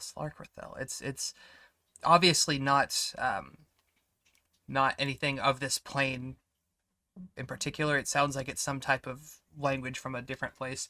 I do also owe an apology to Sir Taliban, because last week he asked if it was primordial, and it's listed as Aquan, but Aquan is one of the 4 primordial languages, and they can understand each other. So if he knows primordial, he would know what Wexx originally said. But he does gather that it's some type of, it's likely an entity in a different plane of existence. That's probably the best that you guys can get with what you got. Upon hearing this, Zephyros sort of anxiously begins wringing his hands together. This does change quite many things. I was hoping that he would not be making moves this bold, but it appears now that we must be on the full defensive. And I cannot speak with the entities again today, but I will do so first thing in the morning. Is there anything I could offer you? Do you need any assistance with anything? Golgrim will hold up the orb that they almost lost their fucking dog for, and he'll say, does you knows what this does? He'll kind of like, he'll roll it to whoever can hand it to him. Zephyros will, with the wave of his hand, it begins to drift towards you. I actually feel a bit of an icy cold touch, as it feels like a spectral hand has lifted it and brought it towards him. And he, I'm back. oh, perfect. None of you knew what Slockrathel was. It's you gather, and I said this earlier, that you know Primordial. This was said in Aquan, which is one of the sub-languages of Primordial, but I looked it up after last week, and the languages can understand each other. Cool. Who is popping? Oh, they're popping Fred by. Never mind. Sorry. Zephyros looks at the orb and holds it up to the light. And as he does, you all see a small shape swimming around in it. Can't really make it out, but he nods his head. This is an orb of the ocean. It is a method of transport sometimes for creatures of the deep blue. This here seems to have a giant octopus within it, as well as several 100 gallons of water. If it were to be fractured, all of that would come up into the space where it was broken and emerges thus. So we would be releasing the Kraken? Yes, effectively. He looks at it a little closer. What is an octopus? Octopuses. Imagine a spider, but deep underwater. 8 legs, really crawly. You know what a spider is. Imagine a giant spider that could swim really fast underwater and spit dark clouds of ink. Fuck's all of that. The octopus itself Like father, does. like son. The octopus itself does not appear to be magical. I do not know how it would react when released, if it would attack you or your compatriots, or merely the first thing around it, or anything at all. I do not know. I imagine the creature would speak Aquan, but I cannot say for certain. And then he'll deliver it back unto you with the same spectral hand assistant. I don't even know what the fuck this thing is. Who wants this stupid fucking balls? Let me hold it. I believe I also have one of the bags of holding, or just like a backpack. I know I'm holding some stuff. You have the bag, yeah. Yeah. In which case, Refer to that as plan whoa. Z. Is that what I meant to do? What is no. Okay, well, it's the same thing. It's a D6. So for 6 hours, I'd like to maintain psychic contact. I'm gonna attempt to contact the octopus. Drop that thing in chat for me real quick, Yeah. just so I can read it. Let me find where the right one is. Yeah. Okay, it's all kind of like under the same thing. Boom, there's a wall of Oh, text. Jesus. Yeah. You gotta find. Okay, so psychic whispers is where it begins. You can establish telepathic communication between yourself and others.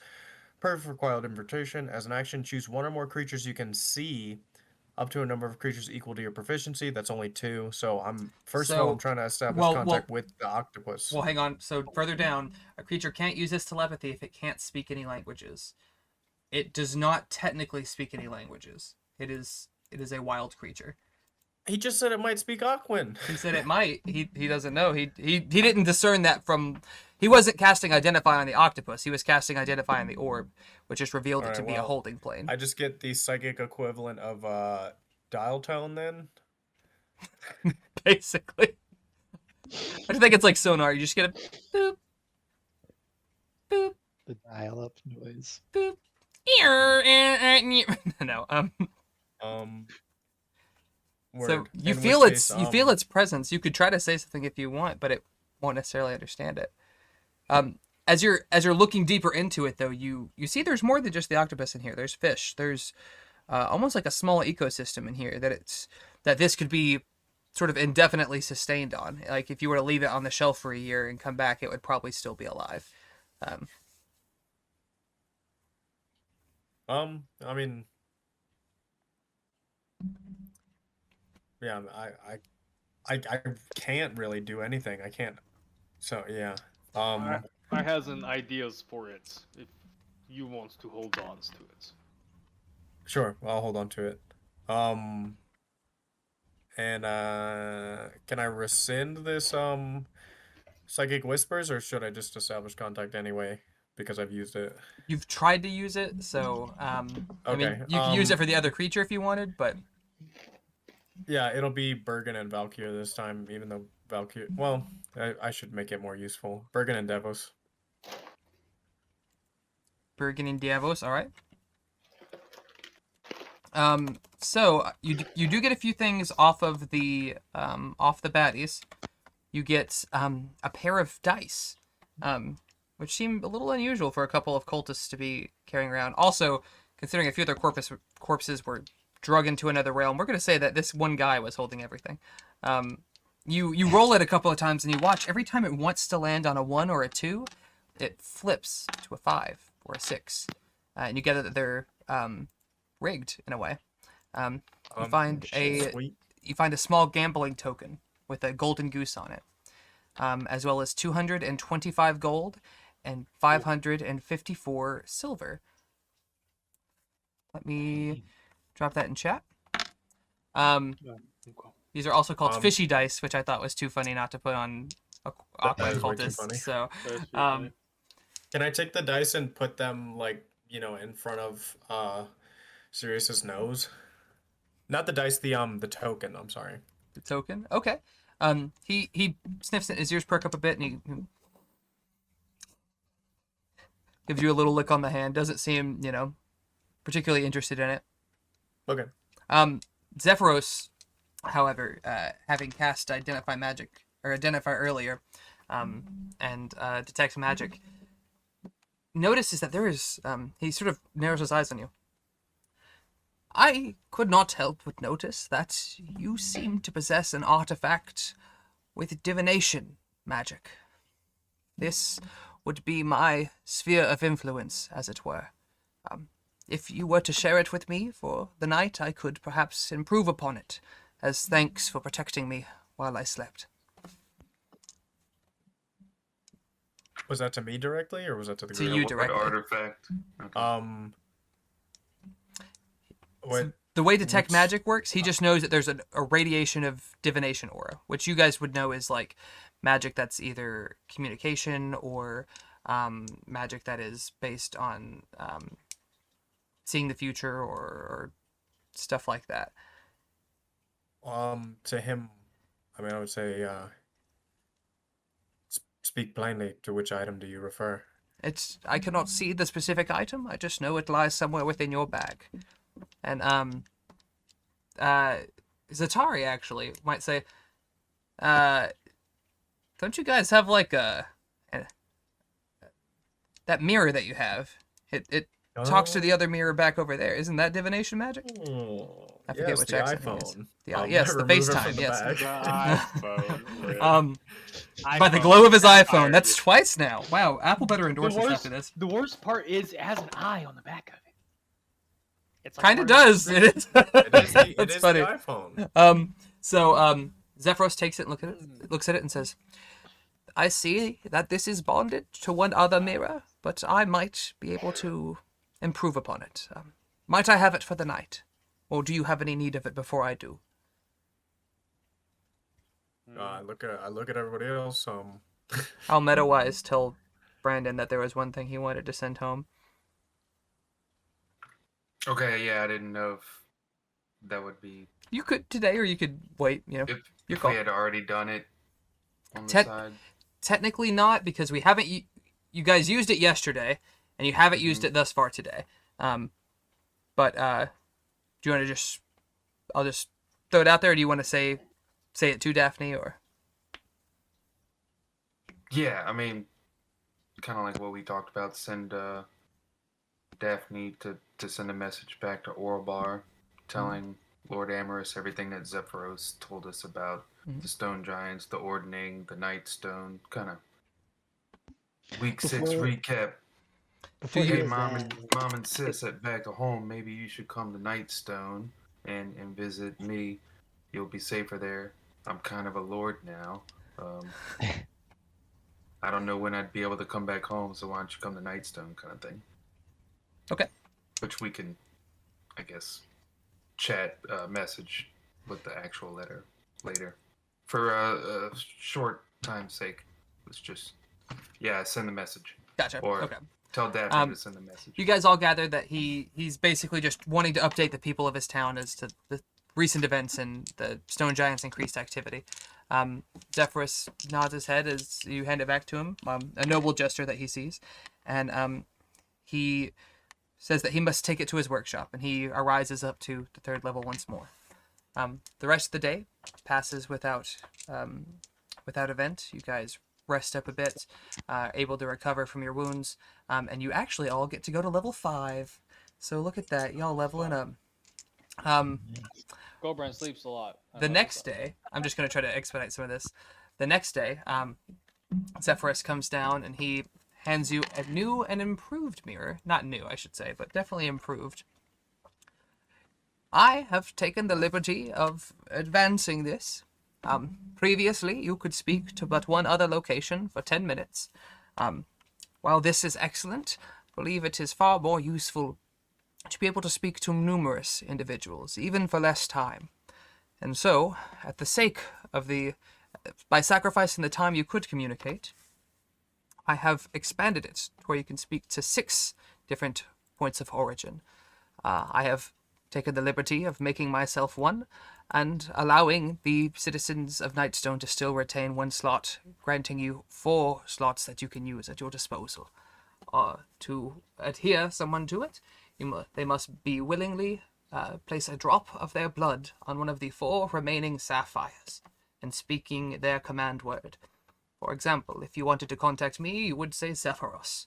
If you wanted to speak to your home at Nightstone, you would simply say Nightstone. And instead of 10 minutes, it will now be 5 minutes. And you get 3 uses per day. So you guys can now communicate to many more people. This is now called the Glass of Dissemination, rather than the Glass of Disclosure, as it previously was. As he hands this to you, and I imagine you... well, do you guys want to do anything before we proceed with this next thing as far as working on any particular project? You are going to spend a bit of the day traveling. I was about to say, if we're...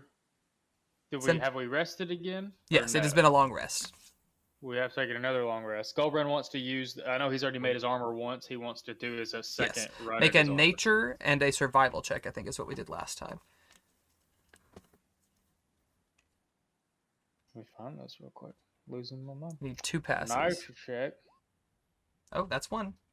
Survival check. That is not a pass. So you are 2/3 of the way done with this armor. Thank you. So you need 1 more of those checks to have it done. Would anyone like to take an opportunity to bond with the animals, either the same animal or a different one? I'll hang out with Sirius. Yeah. Okay, go ahead and roll an animal handling check with me. We'll say Poor Putty. He gets lots of bacon.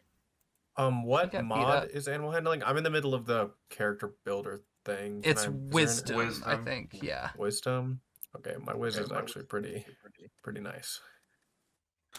Well, now that I'm level 2 bard and I'm jack of all trades. Yeah, go ahead, my dude. I'll roll it up for either or. I don't know if I bonded with the little birdie. Ouch. You were not on the list for the birdie, so I'll add you. Tally, you try, but you're even with your understanding of the Feywild, you're not quite sure. Like, you act how you think Fey creatures want to be, related to, and the dog just doesn't seem about it. He seems like, you're a little weird, dude. You gather it spent much of its life here in the material plane. Davos, however, you actually were, now that I look back up there, you are bonded to that bird. So you can choose to continue to bond with it, or I can say that you use that for the dog instead if you would like. Do you get anything by further bonding with the bird or one creature Not versus? in particular. The primary thing would be for the dog. Whoever is the most bonded to it is the one who gives it commands.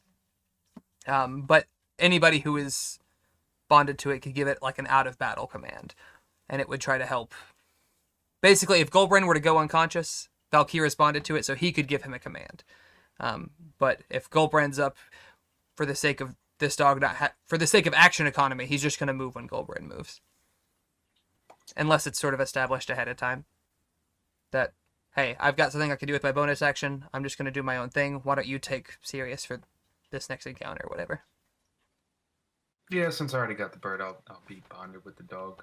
Sweet. We hang out, outside of battle. Yeah, I you sing it chillax a songs, little he bit, just stares yeah. at me. You're the fun owner. He's very much a creature that seems to enjoy your music and curls up beside you, and in between songs you give him a little scritch, and he enjoys his afternoon.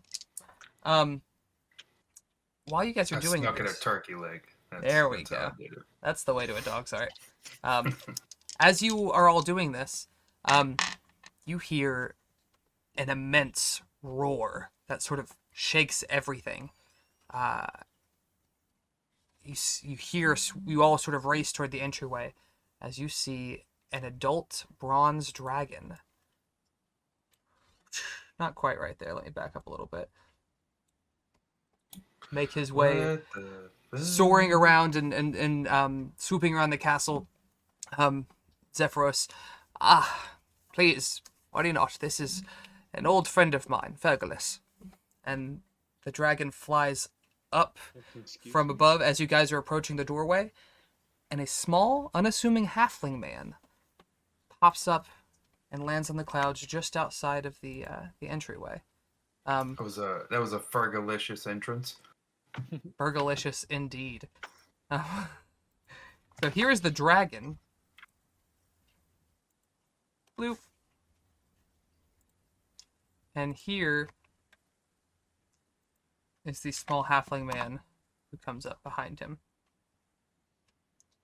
Who descends after the dragon sort of disappears out of sight. He looks a little surprised to see other people in Zephyros' home and goes, Zephyros, I apologize for slipping by unannounced, but I wish to ask you a few questions about Countess Sensori. I'm not interrupting anything, am I? Oh, no, but of course, please come inside. These are friends of Feyre. You can be at ease among them.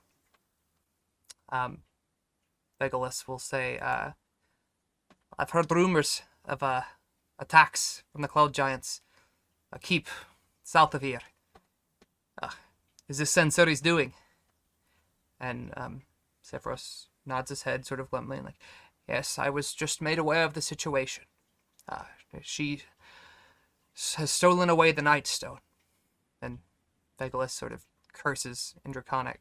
A couple of you speak Draconic, so you basically hear him say the equivalent of bitch.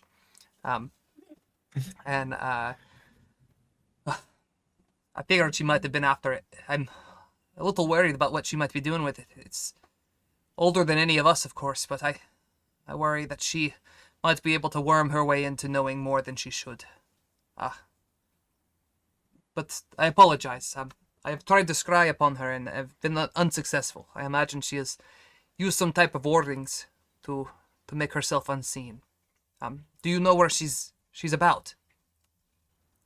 Zephyros, I have not spoken to the Countess in many, many months. I am unaware of her location.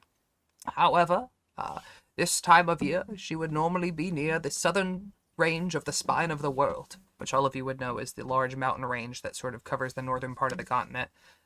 Bergen, it's sort of what separates your people from like the very high north to the rest of the continent.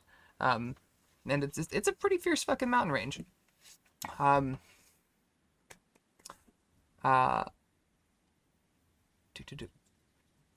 Well, I appreciate the information. I'll take flight there as soon as I can, but I should warn you, the Lord's Alliance is offering 500 gold pieces per giant head. You should be careful who you trust. And he sort of doesn't give you a distrustful look, but he gives you sort of a Zephyros is my friend, and to wrong him would be to wrong me. I am not an enemy you wish to make. It is good though. Plenties of coins. I'm sorry. I'm just still in awe that there's a giant dragon that just. I feel like the whole group is still like, Whoa. what the fuck? Well, This guy just got off a dragon. No, well, somebody roll Yeah. a perception I was check. about to say, Anybody who do can. we know that he's the dragon? It's hard to say. The dragon flew out of view, and this guy popped down. Anybody who wants to, Spencer, coming in clutch. Is Um, it perception or anything? Jeez. This would be perception. Just to notice it originally. Spencer, like to get being it. the keen-minded adventurer he is, Bergen, excuse me, noticed that when the dragon went up, the shadow upon the cloud got immensely smaller before this halfling popped back into play. And you all sort of, or at least a couple of you realize that his the irises of this halfling man are bronze, just the same color as the dragons are. He says, he gives you all a nod. Zephyros assures him, first of all, that you have saved him once already, and that he trusts you, and that he has reason to believe that you are heroes put to trial.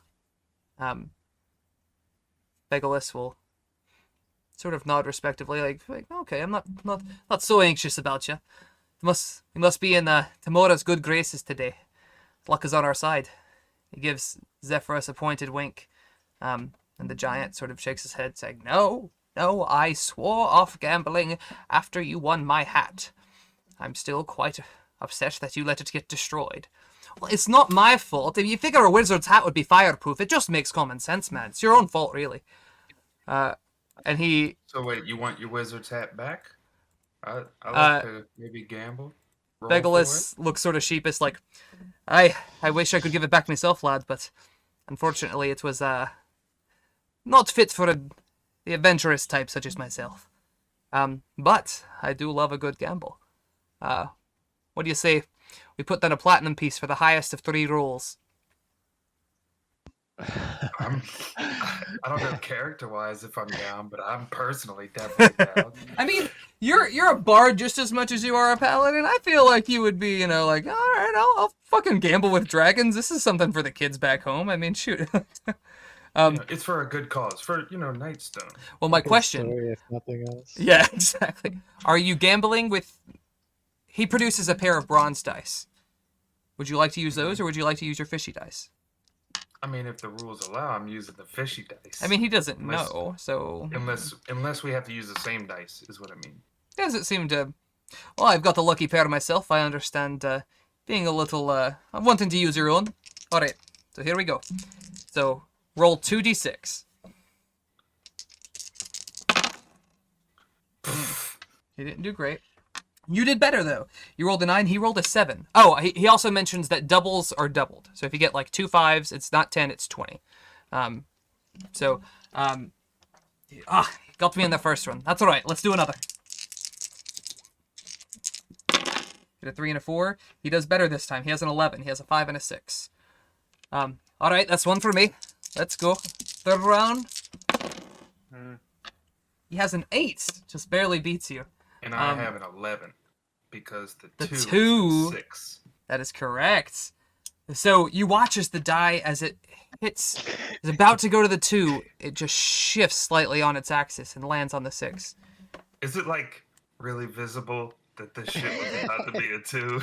It's Shit obvious. it's sort of that he squints at them and he looks at you and he sort of gives a wry smile and doesn't seem to be hostile about it, and he's like, playing dirty, are we, lad? Well, no worries. I don't know what you're talking about. I just won these dice in a conquest. It was the only pair of dice I had. Not a lie. Do I need to roll? No. he gives you a smile, and he mentioned earlier Tamora, and as religious people, you and Bergen would realize that is the goddess of luck. And he seems to have his sort of quirky way about him. And he leaves his platinum piece. He says, all is well. Luck is always on Fegalis' side. And he turns to walk out the door and jumps off the cloud as a halfling. And then you see the bronze dragon once again swoop up and head northward toward the spine of the world. We need to get that's one of them dragons. If you say that out loud, Zephyros will be like, Yes. you will find it very difficult to make a mount of any of them if that's what you desire. But no, they are good allies like to have. that, you freak. No, he blushes. No, no. Dragons can be very powerful. I'm mixing accents here. Dragons can be very powerful allies. They are good to have in your company, and tell exceptionally wonderful stories, even if most of them are bullshit. And he sort of gives a glance out. Actually, as we are approaching, we are as close to Goldenfield as I care to get, without drawing an excessive amount of tension to your arrival. Unless you have anything further from me, I believe it is safe to depart. Are we going So down the he steps, said- or are we jumping off of this cloud like it seems to be the pattern for everyone else? You can certainly try. Real quick, I just want to make sure that he knows that that dude was here looking for him. Like, I would imagine that was pretty relayed, but bad. it's definitely good to hit on that. And he will tell you, this entity has reached out to me before, and I have refused. I imagine that he came seeking to, one way or another, strong-arm me into compliance or servitude. I am thankful that you were here to protect me. I was in no such state to defend myself that day. But you have done me a great service that I will not soon forget. Unfortunately, I am not able to make myself wholly available to you. If you wish to reach out to me through the glass of dissemination, I will do my best to respond. But if I feel that contact at the time would jeopardize the path, I will be unresponsive. The Aquan that got away, what can you respect from him? And sorry, once again, Slackverthil Yeah. in the future. Who might they be allied with? It is Other groups we might need to watch out for in the future. Now is- that we have been, now that we're on their radar. It is difficult to say. This is a force that I have not had much dealings with. I do not know what he plots or why he seeks to use me to his leverage, but you are wise to be suspicious. In truth, I have no names I could offer you. No organizations that might work with something so foul. They are little more than cultists, in my eyes. But one could argue the same for the church. He sort of glosses a half look over to Davos and Bergen. But at least your patrons are benevolent. I cannot say the same for Slackverthil. So how do we know you'll be safe? How do I know you'll be safe? It is Strength in numbers. Goldblum Definitely gestures helping to the us. bodies on the floor. Had you not been here, my friends, I would have not been in my state, for I would have not felt the need to convene with my entities. Mhm. In a weird way, you put me in a vulnerable position, but defended me through it, and for that I thank you. Who knows how the ties of fate twist and wind? Even what is known to pass may come about in unusual ways. Mhm. Or visions that people have may turn out to not be true. Literal side eye. Are you saying that to Zephyros or to sort of pointedly at Just kinda Goldbird? to the group that people might know, who I'm Yeah, yeah. talking to. Everyone knows exactly. That is including Zephyros, Yeah. Premonitions, visions may change. The futures may change, but Not necessarily divisions. I have much to learn. We have lots It's to not fun. discuss. Well, it looks like it's getting late in the afternoon. You should perhaps be going. All right, goodbye. Sort of What a rushes. Right. A little Gus sort of picks up and sort of not forces you guys out the door, but like encourages you on your exit expeditiously. As you guys come out, you do see quite a sight in front of you. I'm gonna drag you guys over to the map of Goldenfields. Some of this is what you see. Some of this is what you know just from having interacted with the city, or knowing the city by reputation. Let me back up just a little bit so I can see this and not be completely fucked. Goldenfield is a huge walled temple dedicated to Shanti, the goddess of agriculture. Called the Granary of the North, this enormous farm is the only reason many northerners ever taste soft flesh fruit larger than bushberries. Run by the abbot, Alardin Daravik, Goldenfields is a stronghold of the Emerald Enclave, a sprawling temple farm built on higher ground than the surrounding fields, and is enclosed on all sides by a wall of mortared stone. The outer wall is 60 feet high, and 20 feet high from the inside. So basically from the outside it's 60 feet, and the entirety inside this is 40 feet higher than the ground level outside. Stone pagodas and barracks are scattered throughout. Watch posts have unobstructed views of the surrounding countryside, and the outer wall is in need of repair in a few places. Time and weather have eroded some of the mortar, cutting ruts between the stones. The entrance to Goldenfield is a large stone gatehouse set into the middle of the south wall. Beyond its gates, dirt roads crisscross the interior of the compound, providing passage between and through the fields and orchards. Roads also run along the inside of the wall, connecting the various watch posts. In addition to the large grain fields, fruit orchards, vegetable gardens, and smaller gardens hug the outer walls. These gardens grow berries, rhubarbs, potatoes, squash, radishes, carrots, tomatoes. Pretty much any fruit or vegetable that you can imagine is thriving here. There's even a large section of rice paddy. While you can see this sort of off in the distance, you're still about a couple of miles away. You're not so close as to be extremely noticeable, but close enough to get a good view of it sort of standing up from the rest of the fields. You make your way down the cloud steps and presumably, unless you guys would like to do anything else, continue up to the main gate. Hear no suggestions? Well, Gobran does. On the way there, Gobran kind of looks around. He'll say, I think that there could be bad fortunes coming to this place. I'm assuming they're walking through all these fields, these crops and stuff. You have to walk through them to get to the. You're not even there. So if you look way at the far map, away. there's a red arrow. That's the gatehouse. This thing is 10 miles across. It is massive. Here we go. So that red arrow is where you guys are. You're I sort of see. coming up the road from what would be Waterdeep. All of that is. Oh, but he saw all the wheat fields and stuff. Correct. Yeah, you saw that from above. Okay, yeah. What makes you say that, Goldbrain? He will reference one of the visions because he's relayed everything he saw last night. Correct. And so he will remind the group that I saw things creeping through fields that looked a fuck's tons like whatever that is. He gestures to the wall. I imagine on ground level probably can't see that shit.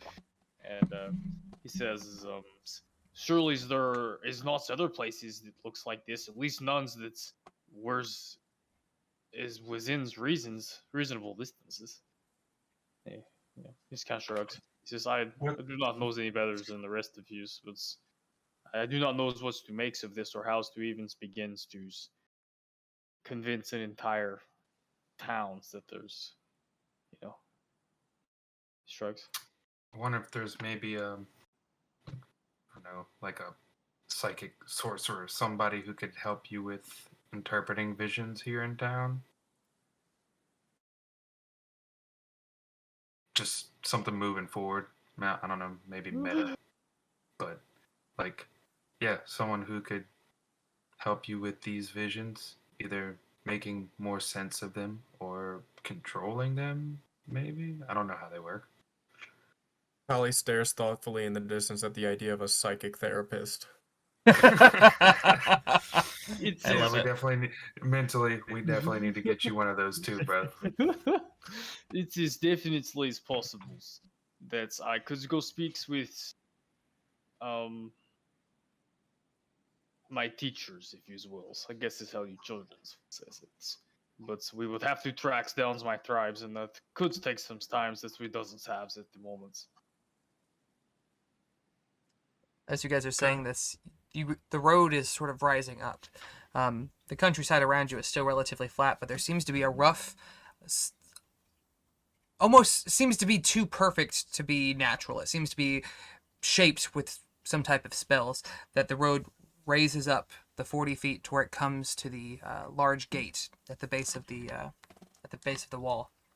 And as you guys look in, as you approach, a number of guards step forward. Guards, scouts, a few acolytes. One in particular is a dark-haired I look priest. at- What?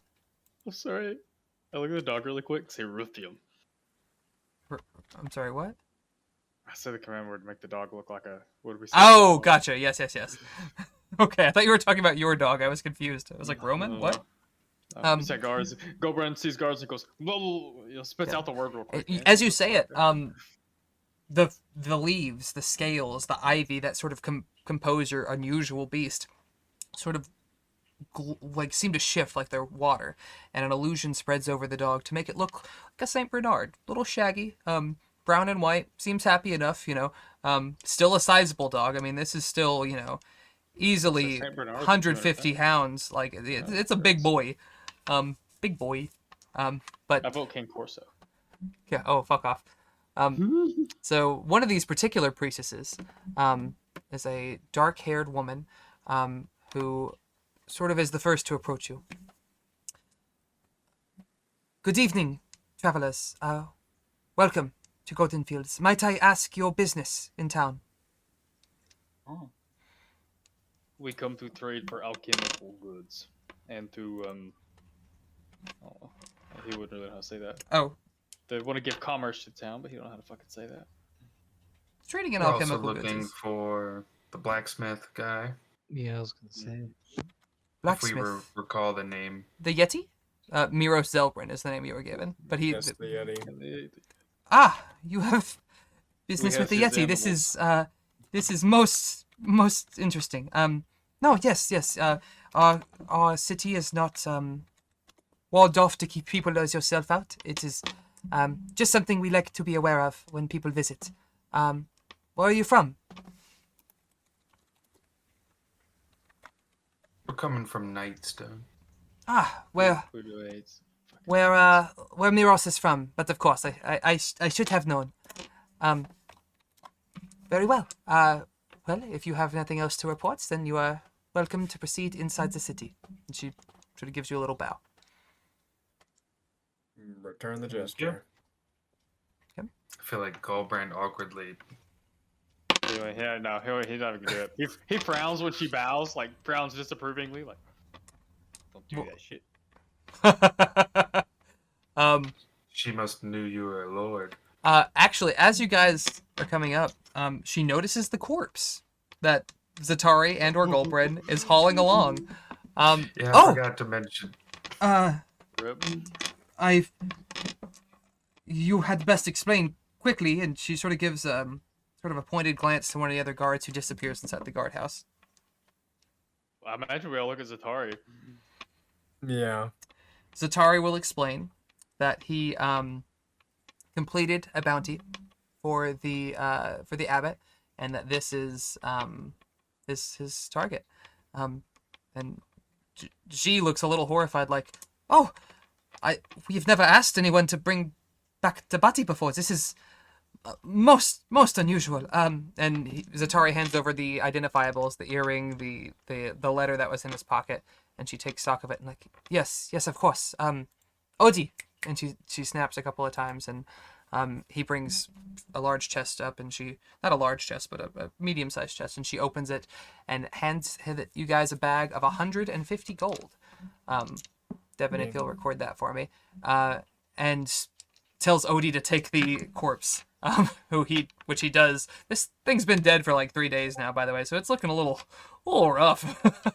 And he sort of like grimaces as he sort of takes it off around the corner into the city and off to the side. You are very unusual. You are just here to speak with the Yeti and pick up supplies? There is no other need here? We'll try and get sus.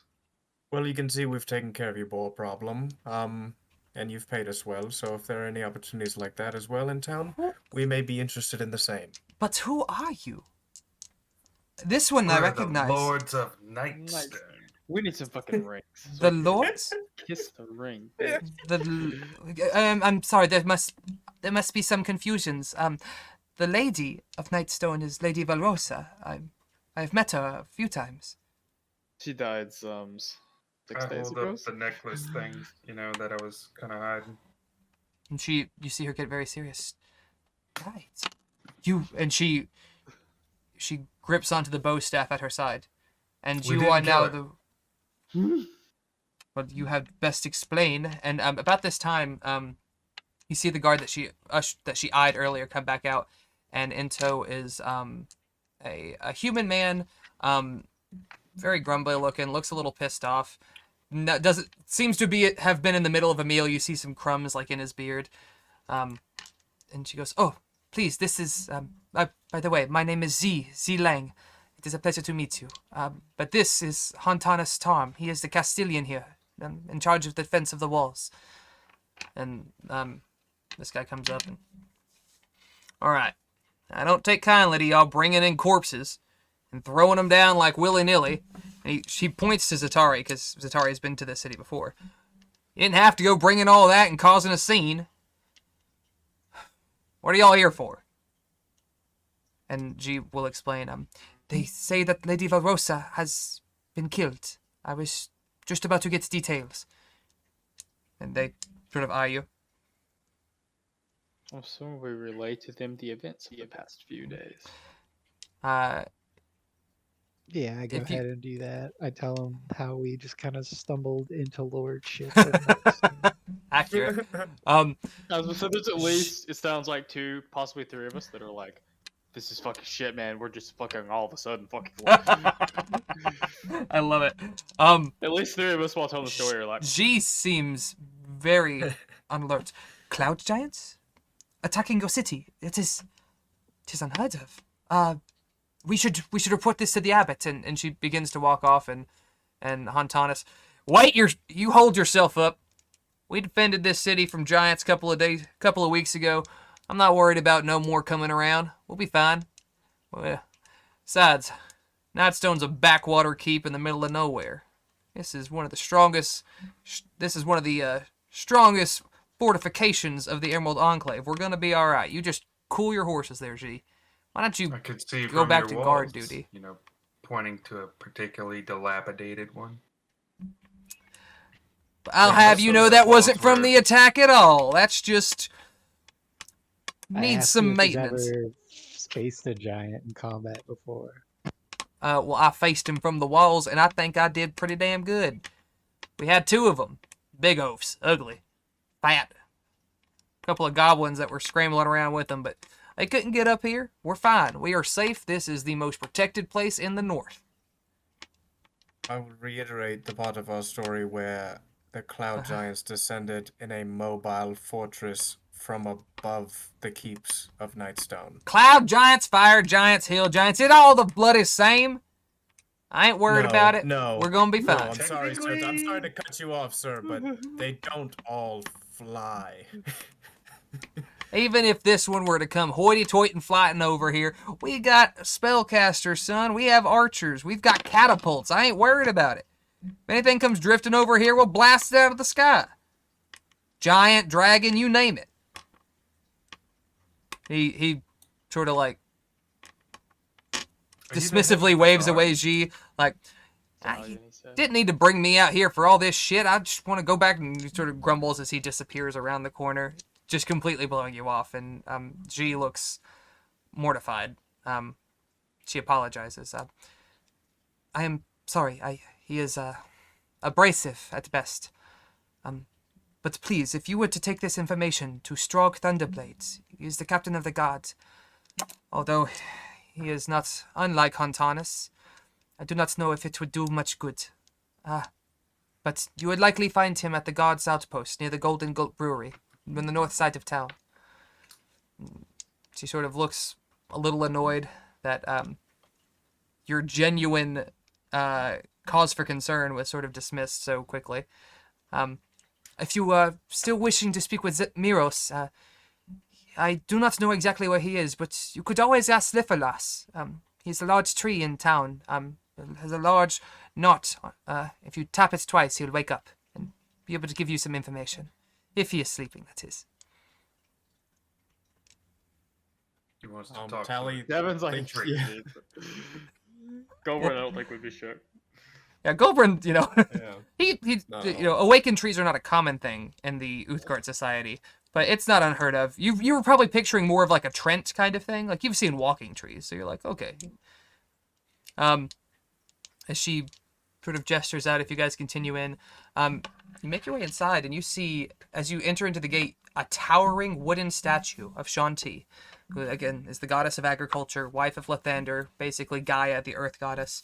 And in each of this statue is of a plump, smiling woman with a cornucopia in each hand, each overflowing with actual fruit and vegetables. It seems to be a tribute to her, an offering. And standing in a field of golden wheat surrounded by a dirt roundabout. There is a small stone building with an open front with a sign above it that reads Earth Mother's Bounty. Davos, you in particular, you feel a sense of warmth looking at her. It's almost as if the Earth Mother is welcoming you to her home as a subject of her love, Lathander.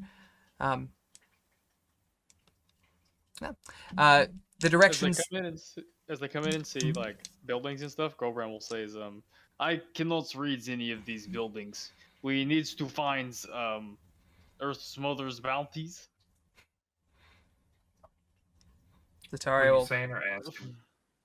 No, he's like saying because he can't read. Zatari will sort of like sarcastically like...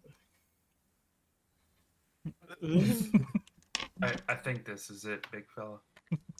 Well, that's convenient. So he does want to go in and take care of.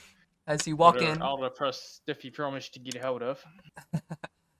As you walk in, you see a small halfling who welcomes you in.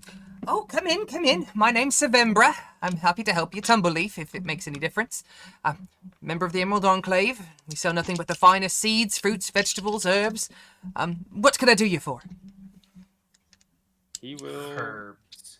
Yeah, I was about to say if he has a written list, he'll just throw it down. If he doesn't- Taylor did give you a written list. But he will just throw it down. Just smack down the list.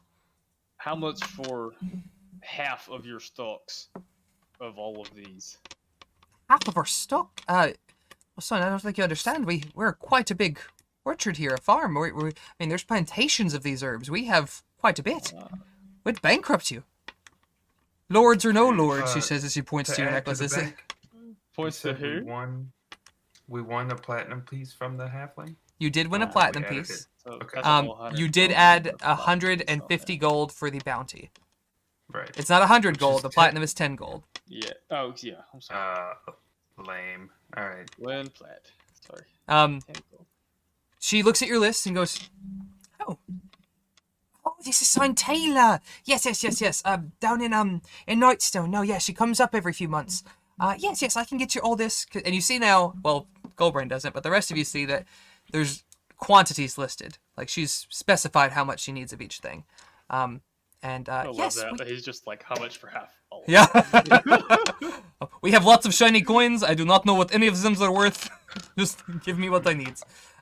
She goes, "Oh yes, I could get you all of this for about 50 gold pieces, dear. It's quite a bit, but is that too much? Is that all right?" When she says it's quite a bit, Goldbrand looks kind of dumbly at anyone, and they like, I guess Davos, and be like, Is it quite a bit?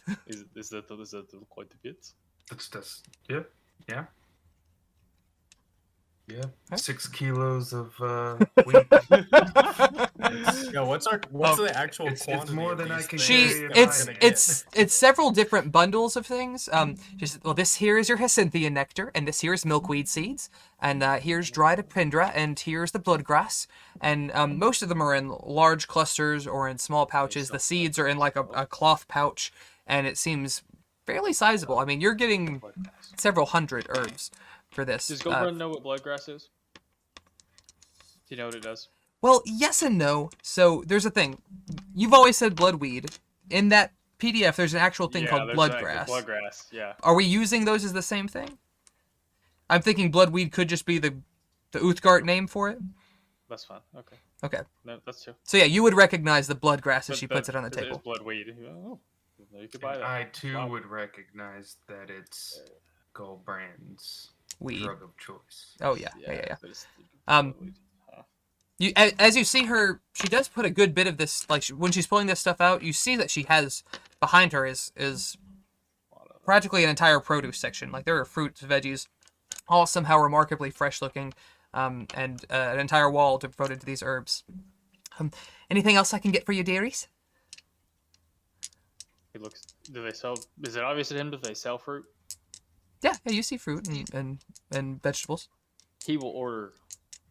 I'm sorry. He'll get the stuff we described, the stuff we talked about for his What flavor? bar.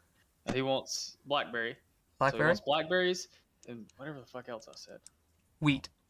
Yeah. How many blackberries, Sonny? And how much wheat? It's very broad. Are you feeding cattle? Are you I need to make say some that. drinks.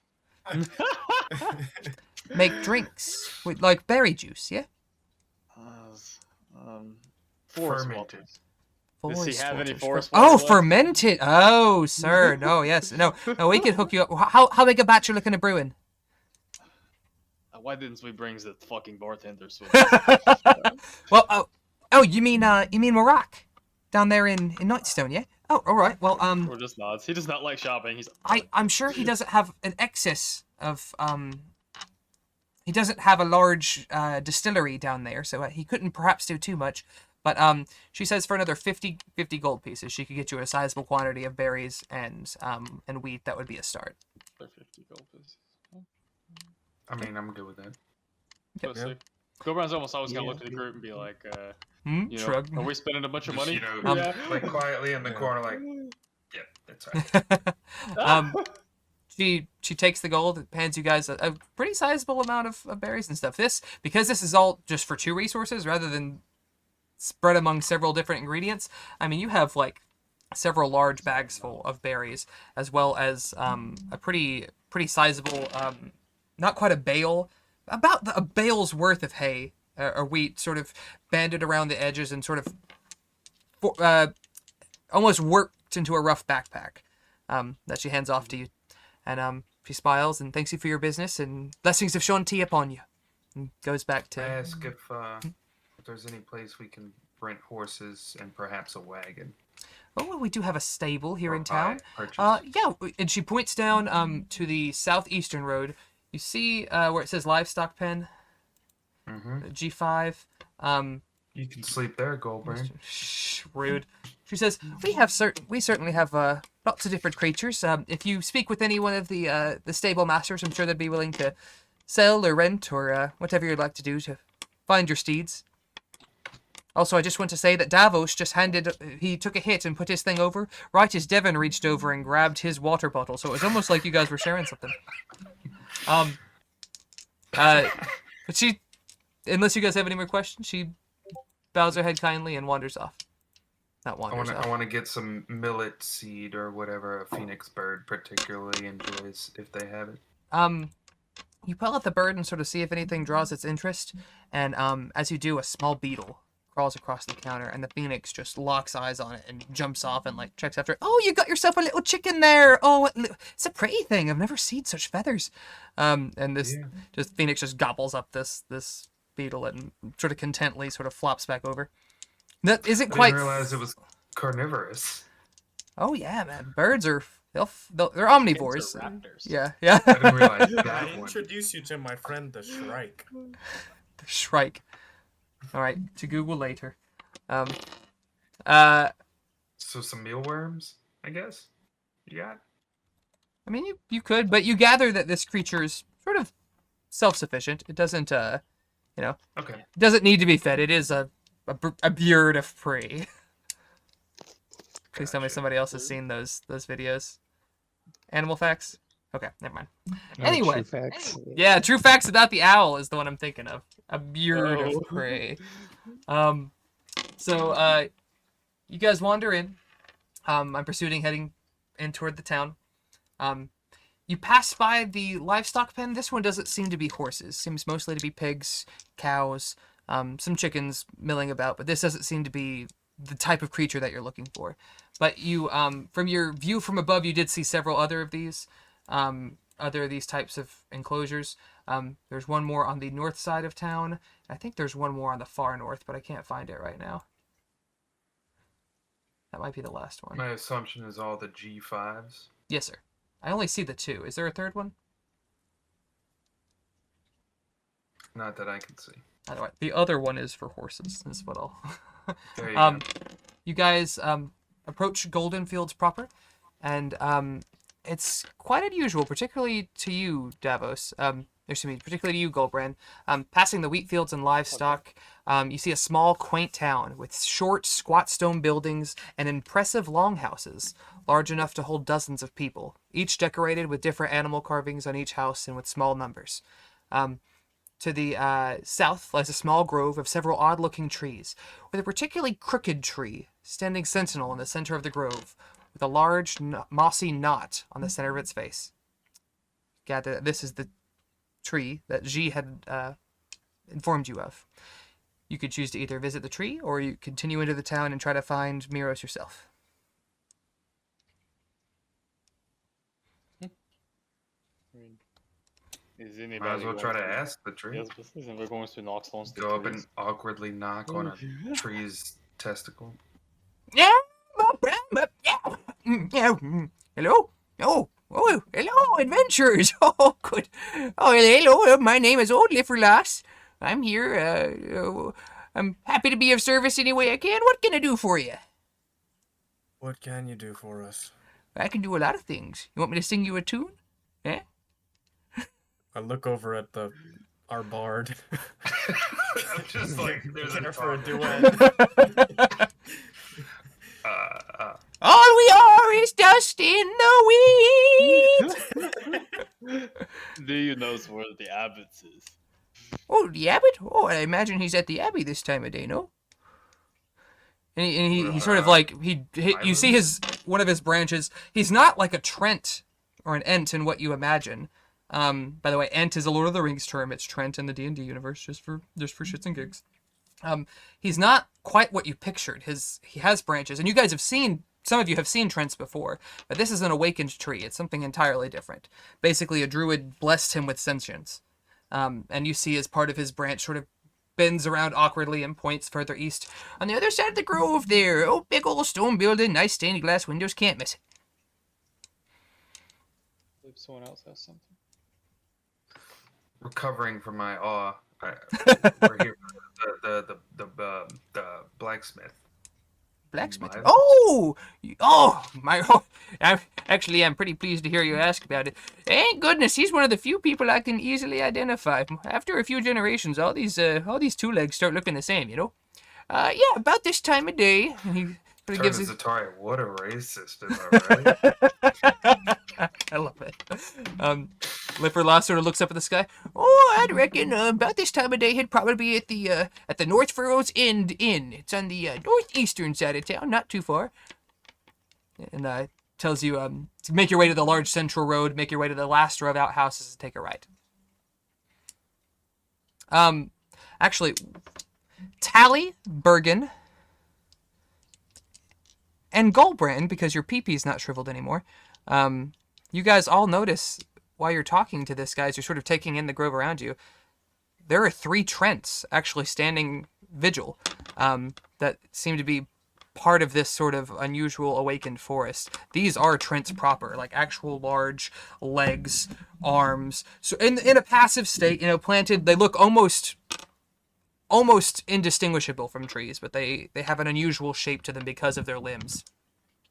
And Lifferlas sees you notice this and gives a wink, and he's like, "Oh, there's more than just guards and druids protecting this city, boys. Anything else I can help you with?" Does any of yous hold a lot of sways in the towns? Decisions Sway. making sway. They all sway a little bit. Hey, Well, the abbot is typically the only one who makes any real decisions. I mean, we're really here just to help out if the city were to come under attack, or if by any means we would need to be sent out into the nearby area to help. We're more of the muscle of this here town, I do say so.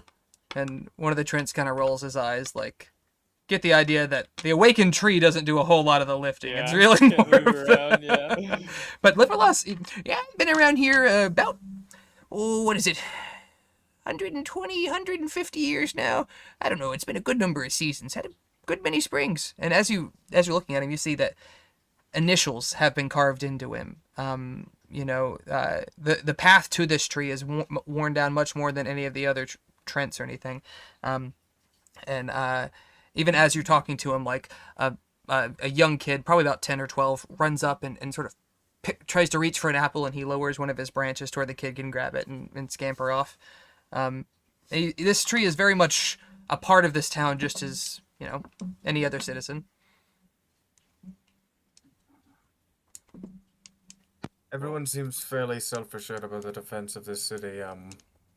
Have you witnessed any great cataclysm here? Cataclysm? Oh, I don't think I've seen any cats other than that funny one that your drow friend has there. But no, nothing disastrous has happened in town. It's mostly a quiet, sleepy little place. We had a couple of giants attack a couple of weeks ago, but they never made it through the walls, so we didn't take much worry. Do you know what sort of giants they were? Oh, I believe that G said they were hill giants, if I'm not mistaken. Old, Very well. big fat buggers, can't miss them. And this is a place rife with life, surely, but in the dry season, do you have any defense for fires? Oh, yes, we have quite a few druids who have water as one of their elements of mastery. Helps to assist watering not only the plants, but defending them in such times. We actually have an excellent irrigation system here, so we don't really worry too much about drought. And if me and the boys get thirsty, we can always go out for a stroll and stop by the river for a little while. I can walk too. Oh. He can walk, yeah. Cool. He can move. He's rooted now, but after thinking about that, Goldbrand, you look down and you see that the earth is almost turned over. Like, you can see where roots have been that have been removed and relaid, and the ground is very uneven.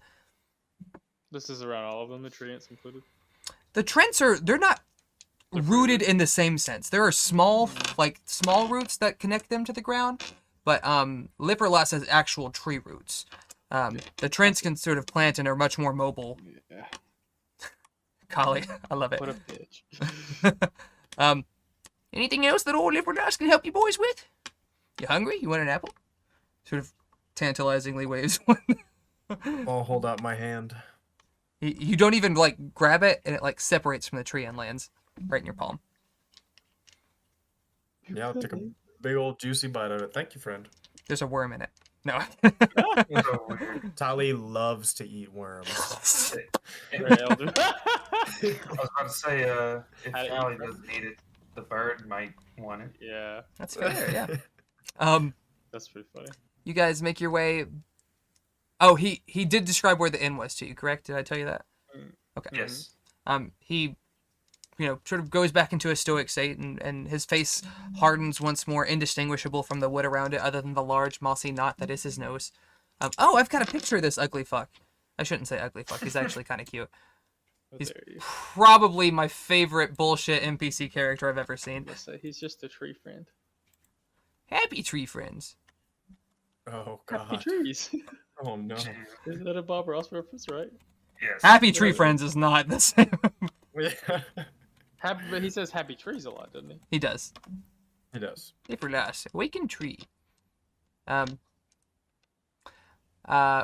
where you guys come into the central part of town. It's bustling. People are moving about. Some people working. Some people attending to children. You see priests and priestesses, acolytes who are wandering the town. You see druids. You see soldiers with the Emerald Enclave insignia on their pauldron as they are walking about the city. Seem to be tending to duties. You could choose to make your way up to the inn. You can make your way to Golden Gulp Brewery and encounter the Strog Thunderblade, the captain of the guard. You could proceed to the abbey. You can proceed to the stables, wherever you want. We're going to do a couple more things before we call it a night. Right. Makes no difference as long as we hit all of them. Yeah. I Somebody- guess we'll start whatever one's closest. Do the stables last. you're 'cause kind of- We really just need the horses. On the way out, yeah. So, inn, abbey, or brewery? So the, Do the Abbey. yeah, Abbey? Let's go to the Abbey Okay. first. Give me 1 second to get to the right part. Oh god, there's a fuck ton for that. Being a paladin, I guess I gotta go to Alright, the church you first. guys come up and you see the largest, most elaborate building in the city by far is Harvesthome, a centuries-old stone edifice whose outer walls have statues of Shanti at every corner, her hands raised to the sky as though casting a spell to summon rain. Well-tended hedges surround the foundation, and a sun-shaped window of stained glass is set above the entrance, the steps leading up to it. Narrow windows of stained glass decorated with images of wheat, fruit, and vegetables light the pillared arcades within. Arcades? Arcades. Toward the back of the building, mounted between sturdy roof beams, is a large bronze bell that is rung every 15 minutes. It's rung a couple of times since you boys have arrived here. And Bergen and Davos, you would gather that this was meaning... excuse me, it's not run every 15 minutes. Rung 15 minutes before prayers, morning, noon, and evening. So you guys have just heard the one bell. Among the grounds, you see 2 black bears wandering peacefully, rummaging about the fruit-bearing trees. You find a couple of guards at the temple, and says that the abbot is currently in service and will not accept visitors at this time, but you can come back later in the day. All right. Then to the blacksmith. So you're going to the inn? Question mark. Yes, the inn is where Lifferlas told you he'd probably be. That's No, what I I said. meant to the group. You know. Like, Oh, No, yes. yeah. I guess we'll have to try again later. But yeah. I think Goldbrand's just smart enough not to be like, no, let me see the leader of this fucking town right now. Love it. All right. if he were, I think Bergen and I would be like, nah, bro. Like, No, let's not do that. Yeah. So you guys walk through the bustling town filled with farmers going from fields and taverns in the temple. Simple folk sort of take notice of you guys. And if you ask for any, none of them seem standoffish. They all seem fairly happy to see you. The Nightfurrow's End. Nightfurrow, you would know, is the name of the main road that leads from Waterdeep to this town. It stands on the north end of town and is the name of this inn. A 3-story stone edifice with arched windows that offer a view of the surrounding gardens. Thin plumes of smoke issue from its many chimneys, and life-size statues of rearing horses flank the double doors that lead to the common room. Above these doors hangs a wooden sign that proclaims the name of this grand establishment, the Nightfurrow's End, in fancy lettering. West of the main building is a large stable house. That west is the G5 stable that we were talking about earlier. like a G6. As you walk in, the inn is bustling with activity. 3 or 4 dozen farmers seem to be in the middle of their luncheon. A few of off-duty guards share pints over a long center table. The occasional acolyte or priest swap tales over a flagon of mead. Several barkeeps and servers are jovially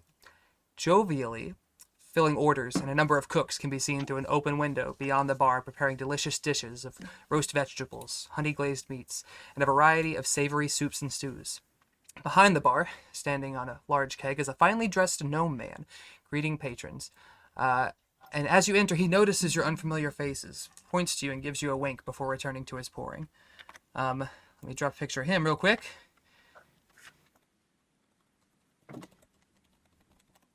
In the crowd, you see a few unusual faces. There is a buzzed-looking halfling man, donning a kilt, staggering onto the stage. There is Donning isn't putting it back on? what? Donning isn't putting it back on? Did I say donning? Let me look back up at my wording here. A buzzed-looking halfling man donning, as in wearing a kilt. Not like putting it on. But donning armor does. It means both things. You see a larger man with white fur all over his arms and his face, drinking from a mug as he talks with a few of the other villagers. You see a dark-skinned woman with gray hair, who's reading a book with small hovering lights. You see a beautiful blue-skinned tiefling woman with deep black hair and a fanged smile. She wears mauve and cobalt robes and has sort of a crowd gathered around her. And I think that's all you see. Yeah. Is there anybody in particular you wish to approach? Do I recognize the halfling? You give a squint, and you do. This buzz-looking halfling staggers toward the stage, and the crowd sort of hushes down as he takes a swig, and he sings a song. Well, a halfling clad in kilt left the bar one evening fair, and one could tell by how he walked that he drunk more than his share. He stumbles through the village, but he could not keep his feet, and wandered off into the grass to sleep beside the street. Ring ding diddle diddle I-de-o, ring di diddly I-o. He stumbled off into the grass to sleep beside the street. About that time 2 young and lovely elves just happened by, and one says to the other with a twinkle in her eye, "See yon sleeping halfling, so strong and handsome built. I wonder if it's true what they don't wear beneath their kilts. Ring ding diddle diddle I-de-o, ring di diddly I-o. I wonder if it's true what they don't wear beneath their kilts." They crept up on that sleeping halfling quiet as could be, lifted up his kilt about an inch so they could see, and there behold for them to view beneath his halfling skirt was nothing more than yonder graced him with upon his berth. Ring ding diddle diddle I-de-o, ring di diddly I-o. Was nothing more than yonder graced him with upon his berth. They marveled for a moment, then one said, "We must be gone. Let's leave a present for our friend before we move along." And so they left a blue silk ribbon tied into a bow. Around the bonny star the halfling's kilt did lift and show. Ring ding diddle diddle I-de-o, ring di diddly I-o. Around the bonny star the halfling kilt did lift and show. Our halfling friend woke to nature's call and stumbles towards the trees. Behind a bush he lifts his kilt and he gawks at what he sees. And in a startled voice he says to what's before his eyes, "Lad, I don't know where you been, but I see you've won first prize." Ring ding diddle diddle I-de-o, ring di diddly I-o. Lad, I don't know where you been, but I see you've won first prize. and people start cheering and clashing mugs, and general debauchery just begins to unfold. Orin, you crazy drunk bastard. And immediately, he hands recognizing up, your put it in voice, mug. he picks up his eyes and he turns over to you. The rest of you see a light-hearted halfling bard, dressed in simple clothes. And upon seeing Davos, he goes, "Davos, you ugly bastard, come here." He comes, sort of hugs you around the torso. "I haven't seen you in ages. Oh, and look at you. You look like a right proper paladin now. Oh, you've even put a little more meat on your bones. You're not quite as scrawny as when we were plucking the strings back in the day, are you, buddy?" Yep. I met a few friends along the way. None as quite talented as you. But Oh, that'd be hard-pressed to be, wouldn't they? Oh, please. And he draws you all a little closer. Please, my name is Orin. I'm an old bandmate here of Davos's. We were in the Fey Fighters together back in Oralbar. No doubt he's told you of my charm with the ladies as well as the gentlemen. And he gives you guys a wink. Who's definitely using not. Definitely not as eloquently as you just let them know. What did you say, Beside Goldbrand? himself, Tally's... Yeah, He go. just said who's or use again. Who's What was that, Tally? Tally sways back and forth a little bit beside himself, and is psychically humming the tune, which Bergen and Davos would hear, sort of unintentionally. Oh, I love it. Just in the faint recesses of your mind. Ring ding diddle little idea. Exactly. Yeah, Tally here really liked that one. Oh, a fan of music, are you there, Boyle? Stick around. I'll be sure to sing you another song or two. What brings you boys? What brings you boys to Goldenfields? I haven't seen you since we left Orbar. Or since I left Orbar. Weeks. An ugly halfling terrorizing the town around here. Aye, that'd be me. For Paladin's business.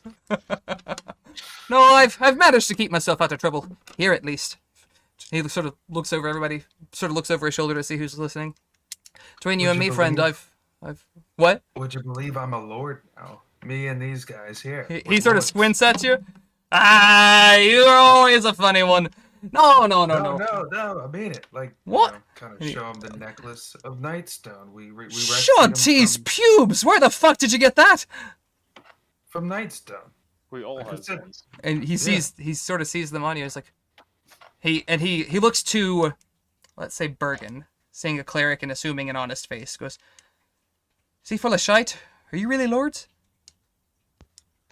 Yeah, it's a recent development, but it's true. Well, shave my ass. All right, no, that's excellent. No. And he snaps his fingers at the halfling barkeep, the grumpy one that you see in that picture down there. He goes, Sarah, we've got royalty. We need drinks. And Sarah sort of squints a little suspiciously.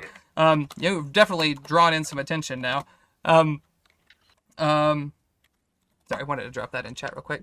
And Sarah sort of kind of squints at you and sees the jewelry and sees that you're very unusual and then gestures to a couple of the other barkeeps who bring over some flagons. And Sarah calls over as he's sort of cleaning a mug behind the bar.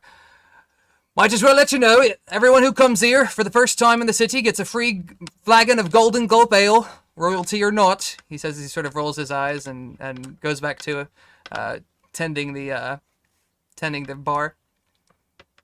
Is that true? That is true. Everybody gets one free glass, yeah. So none of you have to pay for this first round. Oren notices that they did not bring a glass for him and sort of grumbles under his breath. And you see, like, as one of the patrons is distracted, he snags theirs and takes a swig as he sits down with you guys. Actually sort of runs a person or two off to make room. So, what brings you here to town? We're actually looking for the abbot and Milos, the blacksmith. Milos. Oh, Miros Celebrant. Yeah, the Yeti. Miros, yeah. Can't miss him. Big hairy fucker. Miros! And he sort of shouts across the bar. The large barrel-chested man with shaggy hair across his arms, wearing you see, while he's covered in this white thick fur, the fur on his arms is much shorter, blackened at the tips, and he's wearing an apron that is also somewhat blackened. But it's an ugly fucker. The Yeti. Yeah, makes sense. Yeah, I'd say, can't miss him. You heard like Marak and them describe him as covered in white hair, but until you see him, you just don't know.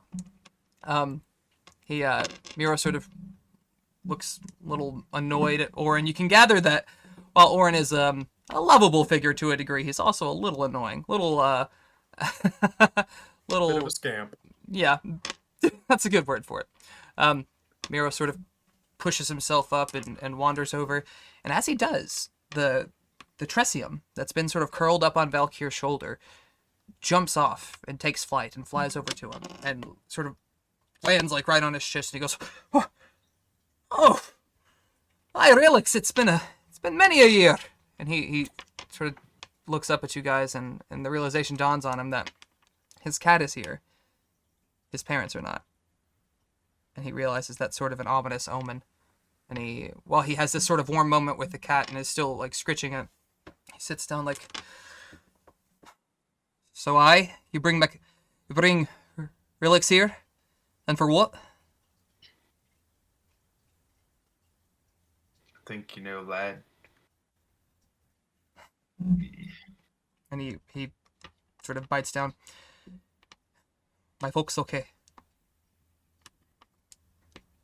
The whole town suffered an attack from cloud giants. And you see his face sort of contorts in rage, and he slams his fist on the table, and it sort of causes a little bit of a stir as people sort of look over, and you see Sarah, the barkeep, try to get people distracted again. He even tells Orin to get back up on the stage and sing another song, and Orin gives a little salute as he runs up there. He sort of buries his head in his hands for a second. Well, I appreciate you bringing me the news, and it's a long journey. And he reaches in sort of a few pouches that he has at his side, and he throws you a pouch of 50 gold coins, and he's like, for the message. I don't want it, but None of I us don't know want what the that rest of money. the group feels. He lets the sack sort of sit there for a while, but he says, "Say under attack. A giant. Is there anything left at all?" There was some things. The keep was damaged a little bit. The walls were mostly unharmed. What about the rest of the citizens? Lady Varosa, Barak, Sidiri. Sidiri's alive. Marak, Lady Varosa? Did they die? Barak's alive. Barosas. Why we're lords? Yeah, the He sort of, Lady like, Varosa looks has pulled back. Yeah, Lady Varosa did not survive the exchange, and if Gobrand has one on, he will like move his cloak enough to where the necklace can be seen. That Devos keeps talking about. Take a You see page of Mir- Devos's book.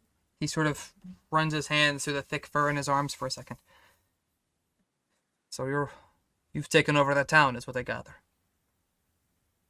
Was an accident. They've asked us to be the new lords because we helped get rid of the goblins that were in the town after the attack. Goblins, too. We actually Fox. rescued most of the survivors from a nearby cave. The dripping caves.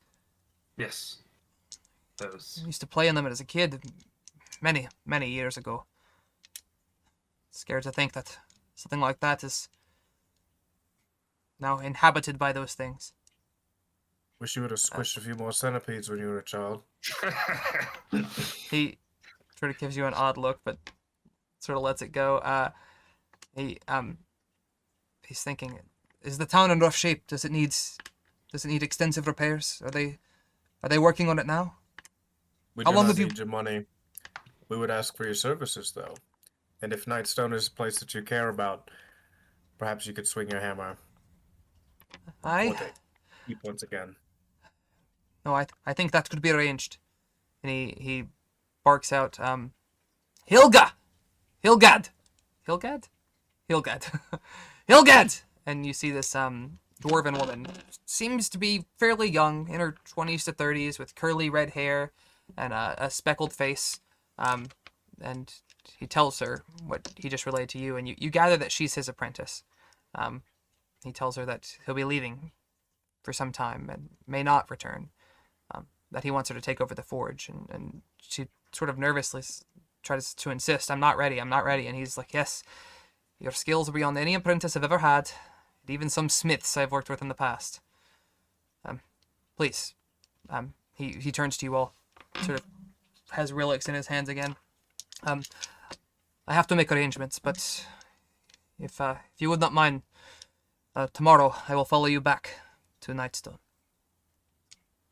And unless you have anything else to say, he'll wander off and begin preparations. As he exits, Sarah comes up to the table, and welcome to the inn. I could not help but notice that you have some news of some bad things that have been happening, and I'm glad to have you here. It's good to have good people nearby. I understand that you have brought some devastating news to our good friend Miros. I wasn't eavesdropping. I was just in the area, heard some things. But you seem like good people, and I hear you're royalty, and I'm not sure if Orin's full of shit, but then I see the necklaces, so I don't know what to believe. So here's what I'm going to do for you. I will give you 3 rooms for the night, free of charge. You gotta pay for your own drinks and your own food from this point on, but that's the gist of it. Does that seem agreeable? He sounds a little more hostile than I want him to. This is agreeable, no? What would you ask for in exchange? Well, it's not really what I'm asking for. It's more what you've provided already. It is not easy to... I mean, Nightstone, that's a 10-day away. That's a long journey just to tell somebody their family's dead. Somebody you never met. I mean, ugh. It's not a fun situation, is it? No, you, we do need hymns when it comes to fetch hymns. Well, he's not going to be ready at least until tomorrow. Tonight's rooms are on the house, and he lays down 3 brass keys, each with a little wooden tag that has a number on it. Can we get some suppers? You can, yeah. It's a little early for supper. It's only about noon. Would you like some? Are you hungry now? Yeah. Governor just wants to eat. Yeah. He has. Meals are 5 silver apiece. So if all 6 of you grab a meal, which I kind of imagine you do, then that's going to be 30 silver, which is 3 gold. So if somebody will dock that, he will bring out similar to what I described earlier, honeyed meats, roasted vegetables, very, very healthy meal, very diverse, where you're used to having just like 1 or 2 different, maybe 3 on an exceptionally nice outing, 3 different types of food. You've got bread, you've got roasted vegetables, you've got honey glazed meat, you've got a nice fruit tart. It's a very, very nice spread, especially at, a small little inn kind of in the backwoods. Not much for cities, but this one eats well.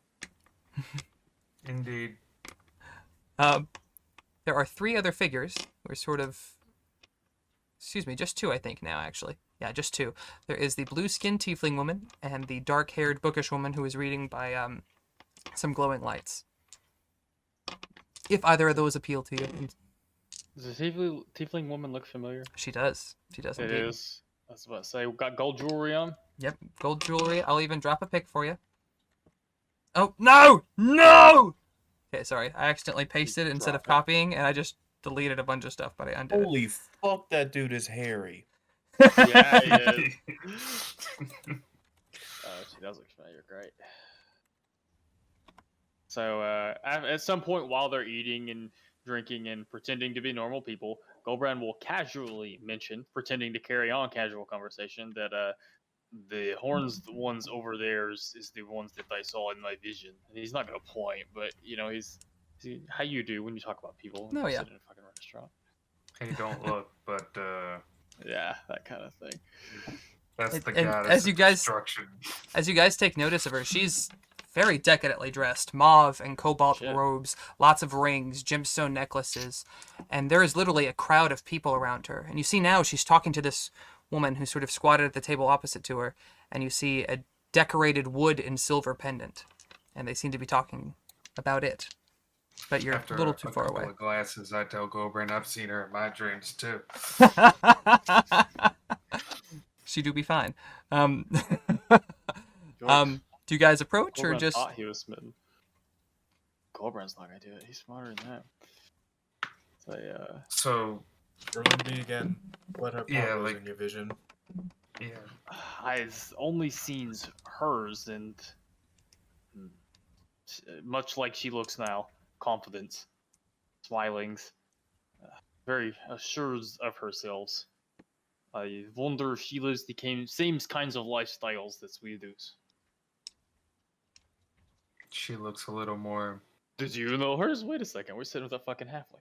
Or Oh, he went back to the Boring. stage. Like after Boring. Miros made a scene, Cero sent him off. You will Valkyr, much more impatient than you guys, like, fuck, she's gorgeous. I mean, everybody else is over there. We're not going to be rude, and just wanders up to the table. Did he pursue after him, or? If there's a crowd of people gathered around her, I guess we can There's- just see what's there's, going like, on. But like About not to six- say anything, maybe kind of. Yeah, maybe watch to watch for a the minute. crowd. No, yeah, there's like what six I'm or doing. there's 6 or Go 7 around, takes people his sort of anchor huddled road. around him. I'll try to slip into the listening, not looking like I'm listening Yeah. posture. Like watching Orin on the stage. but Yeah. we're really like. All like deep lean over to eavesdrop. So you guys come up there, and here she is talking about this pendant. Oh, and now what we got here?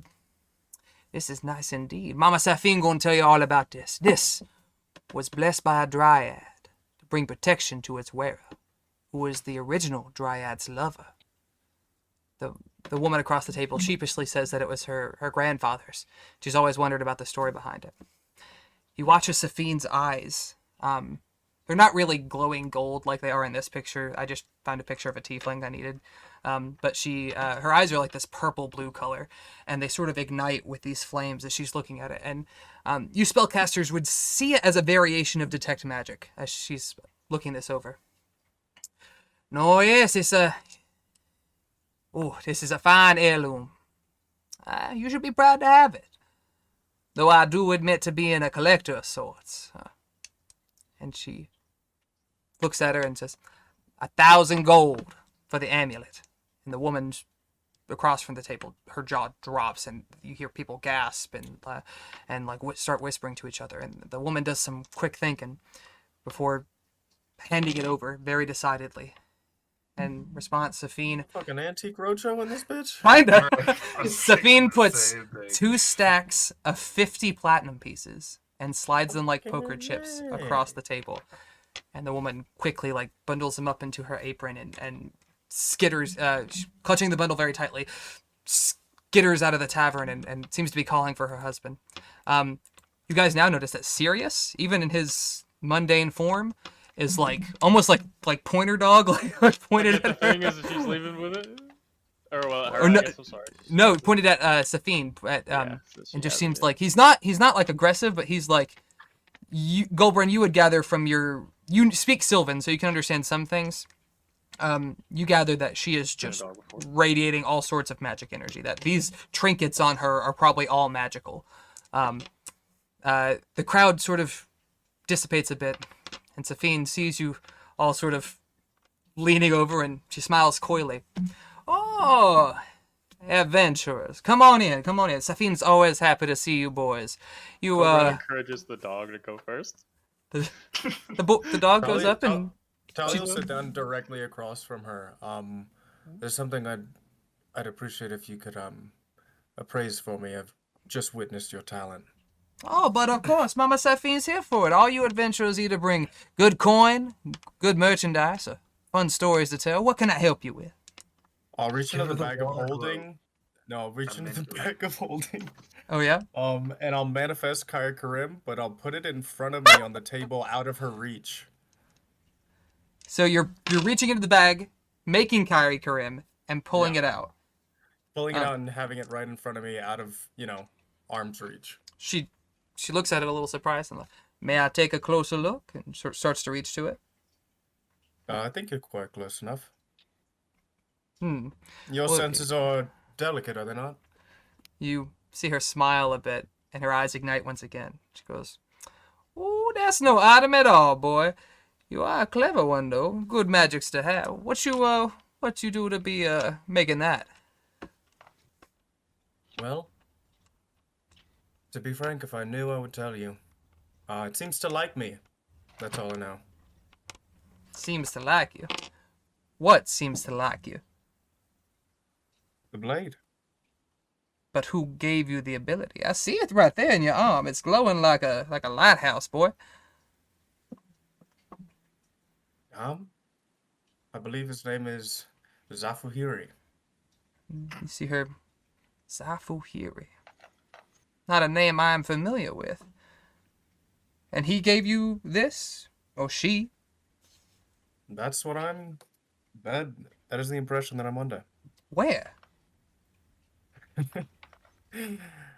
As a physical location, or?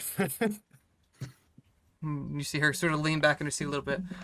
Whatever plane you might have been in, child. She's on to us. Oh shit. And she I saw the blade first in the Fae, but and you she wasn't- sort of scoots her chair back a little bit. You can continue if you want to. You can.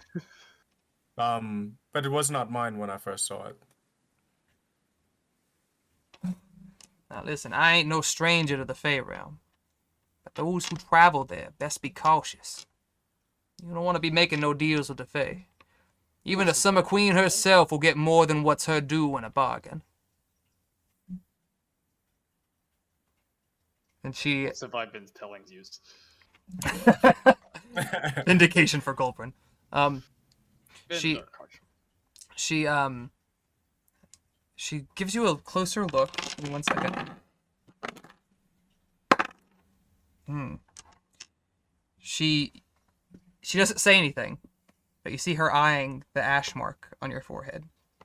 Mhm. It ain't Ash Wednesday yet, Shug. She doesn't say that, but That's good though. as her eyes are still a little glowy, she looks you all over like, ooh, but you boys got more than just them knives, don't you? Anything you want to me to take off your hands, or anything you would like to pick up? You have things for sales. For those with deep enough pockets. What say you, forest I boy? put my whole ass arm into the bag of holding to represent just how deep the pocket is. Oh, I know what that be, boy. That trust me, that ain't no parlor trick. That ain't nothing I'm not familiar with. Come on, show old Saphyne what you got. If you want to sell. No, we're looking to buy. I'm just showing. You see her pull out almost an How deep identical. the pockets are. She pulls out almost an identical sack and sets it on the table, and she takes it. And you watch as she puts it upside down, and pushes her hand through it, like pushes the back through the mouth of it, and out falls these. The bar swarms with screaming flying monkeys. No. As she does that, these two thick bundles of cloth hit the table with a thunk, even bound in cloth, and she unrolls them, and before you see several things, and she sort of explains them to you as she points to each one. This one here is Dust of Disappearance. It's only good for one use, but you can make you and all your friends disappear. Invisible, I mean. This one here is a Potion of Lightning Breath. Act like a blue dragon or a bronze, whichever way you prefer. This is a Cloak of the Manta Ray. So let you breathe underwater and swim quite swiftly. This one here is a Wand of the War Mage. I'll tell you guys, it's a +1 wand. This here's she holds up the amulet she just got. This here's an amulet of protection. Give you make it a little harder to hit, and make it easier to dodge some things. And this one here is a Robe of Useful Items. And she holds it up, and you see it has small patches on it that are shaped like different things. And you watch as she grabs one that looks like a little knife, and she pulls it off, and a dagger appears within her grip. Comes with all sorts of useful trinkets. The Dust of Disappearance is 400. 300 for the Potion of Lightning Breath. The Cloak of the Manta Ray is 500. This robe here, 1,000. 300 for the wand. And this amulet here, though I've just acquired it, I'm not too fond. But I did pay 1,000 gold for it, so that's what you're gonna give me if you want it.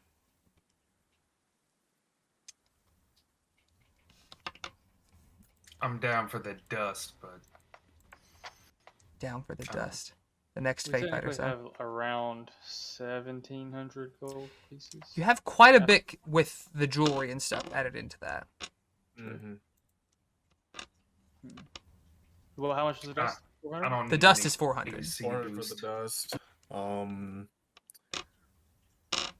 Yeah. I like the dust. With your valuables, you've got about 3,500 gold pieces.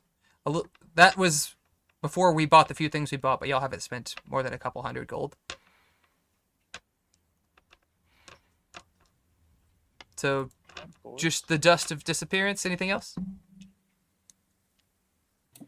Just questions. That's Okay. all I want to buy. Oh no, yeah, storytelling is swapping stories is what I do best. Sure, come on, what you got? What you want to know? Do you are you just a merchant, or do you have any divination abilities? Divination's not my forte per se, but I do hazard a good guess now and then. Gonna drop Do you this in like to shit. fight? You want to join our squad? Oh, well, I would be more than happy to show you how well I could fight. It's not something I seek to do. This is what I do now. I collect, I gather, I visit town to town.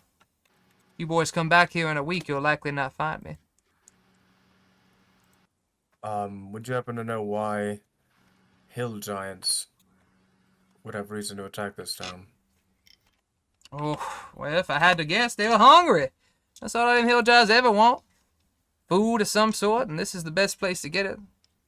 They may be dumb, but they're not too dumb to follow their noses. Yeah, Tally nods in total agreement.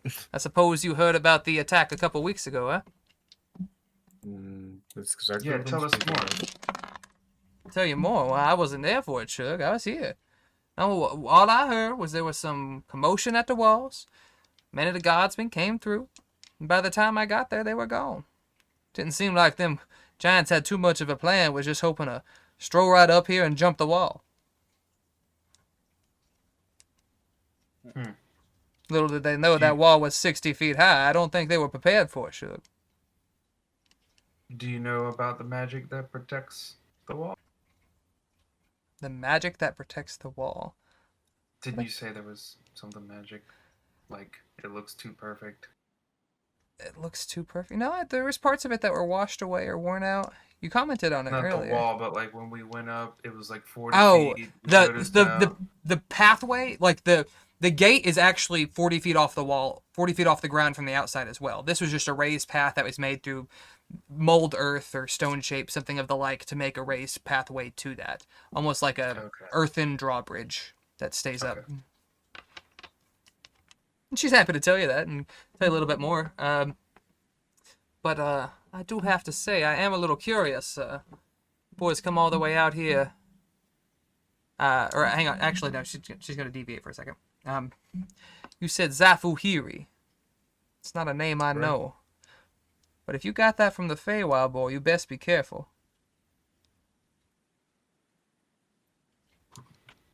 Being careful's gotten me this far. I'll do my best. Recklessness can get you a long way too, Shug. That is utterly confusing.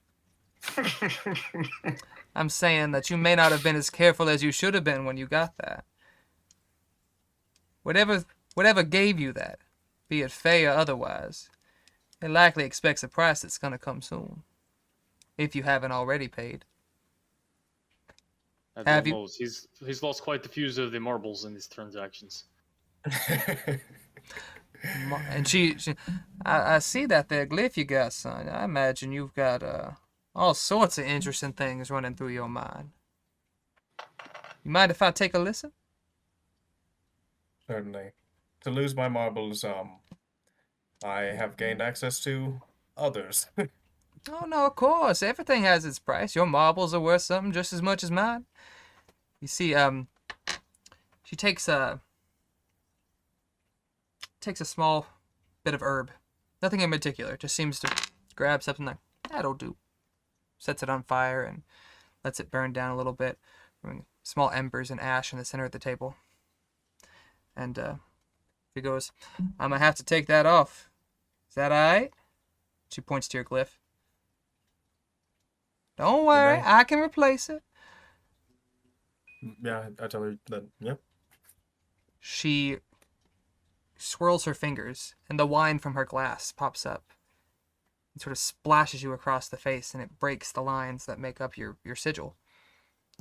And immediately, you are beset by a score of voices. Every farmer, every guard, every acolyte in this town, creatures out in the woods about, just begin to thunder in your ear. And she takes her hands and sort of sets them on your temples. And you are in this same state you were when you first started this adventure. You are unable to focus, nearly unable to speak, and just sort of shaken. And she places her hands upon your temple.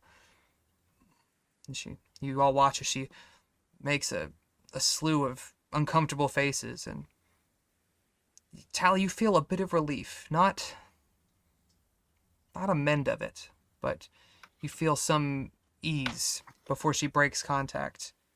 And then, gathering up some of the ash, draws you a new sigil, once again silencing the voices.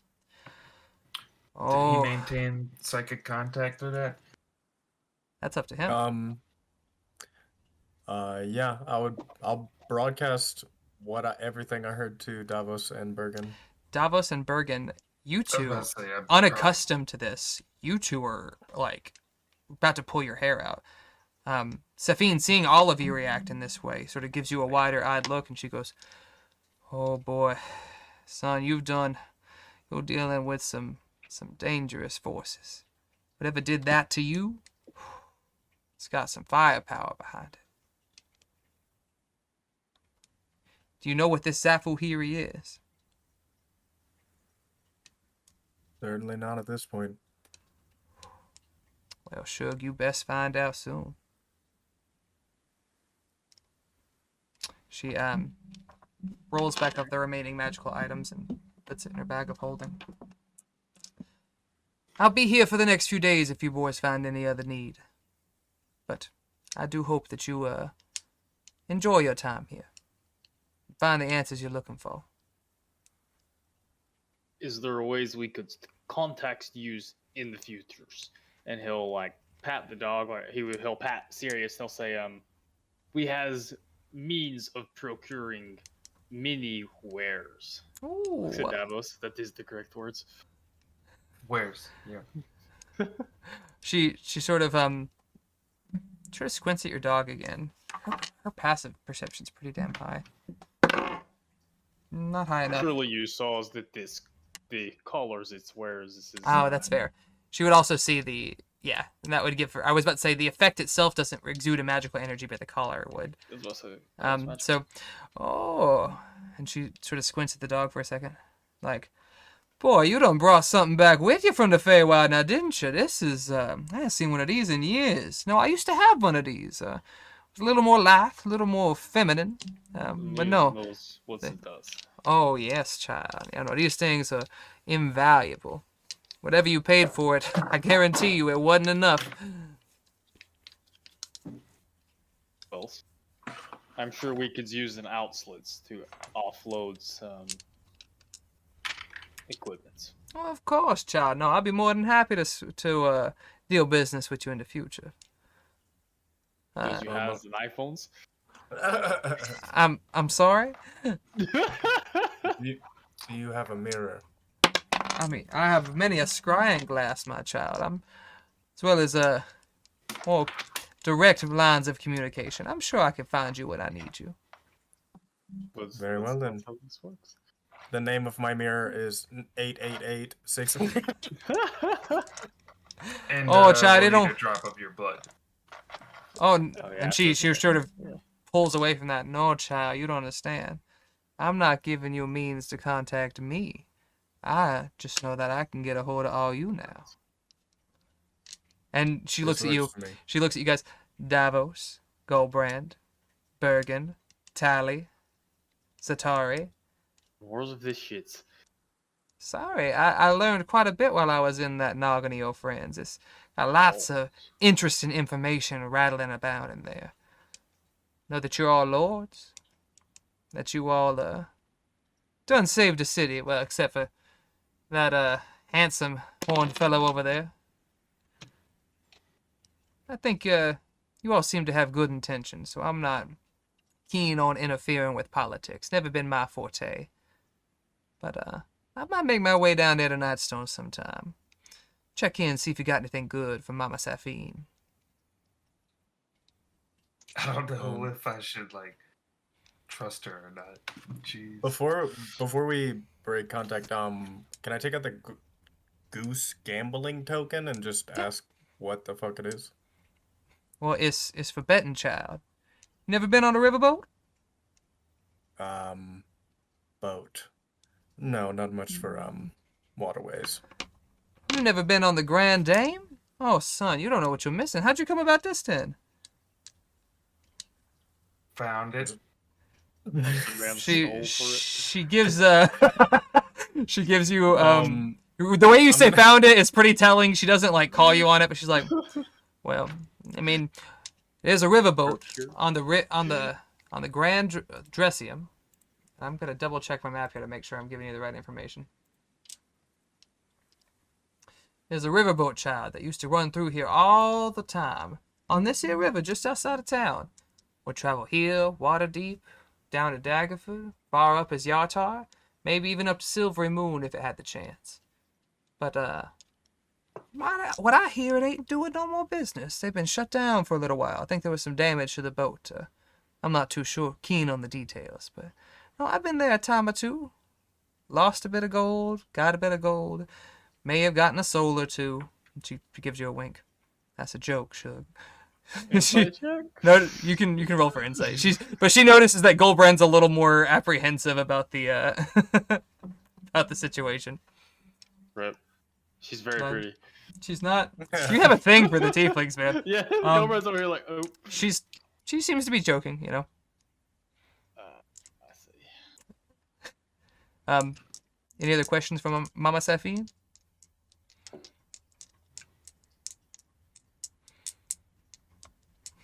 Okay. There is one other person in this bar who's going to tell you a shit ton of shit about dragons rather than eat up time telling you about it. Basically, she's a dragonologist with the guild mage, with the Mages Guild, excuse me. And for 3 drinks, she'll tell you, or for a drink, she'll tell you a bit. She'll ask for another drink, and then she'll tell you a bit more. So if you guys agree to buy her 3 drinks, which is a couple of gold pieces, it's not really anything. I'll send you guys just a big block of text about the dragon she tells you about. Unless you guys would like to hear it now, but we're about an hour past our stopping time. It's late. I'm getting ready to tap out. All right. Well, with that, my dudes, we'll go ahead and call it a night. Hope y'all met some interesting faces. I will be sending you guys stat blocks for an NPC character. More likely than not, one of the ones you met this evening, who will have some that'll have some information on how to play them in next week's session, where they will join you in combat. So Saphyne, Lifferlas, G, Orin, Miros, all of these people are coming to your aid in a way. So you've met some friendly faces in your time and made some good allies. But hope you guys enjoy the rest of your week. Get some rest. Enjoy the rest of your Thanksgiving break if you guys have it. And is it Friday yet? All right, bro. Later, dudes. See you, Brandon. That was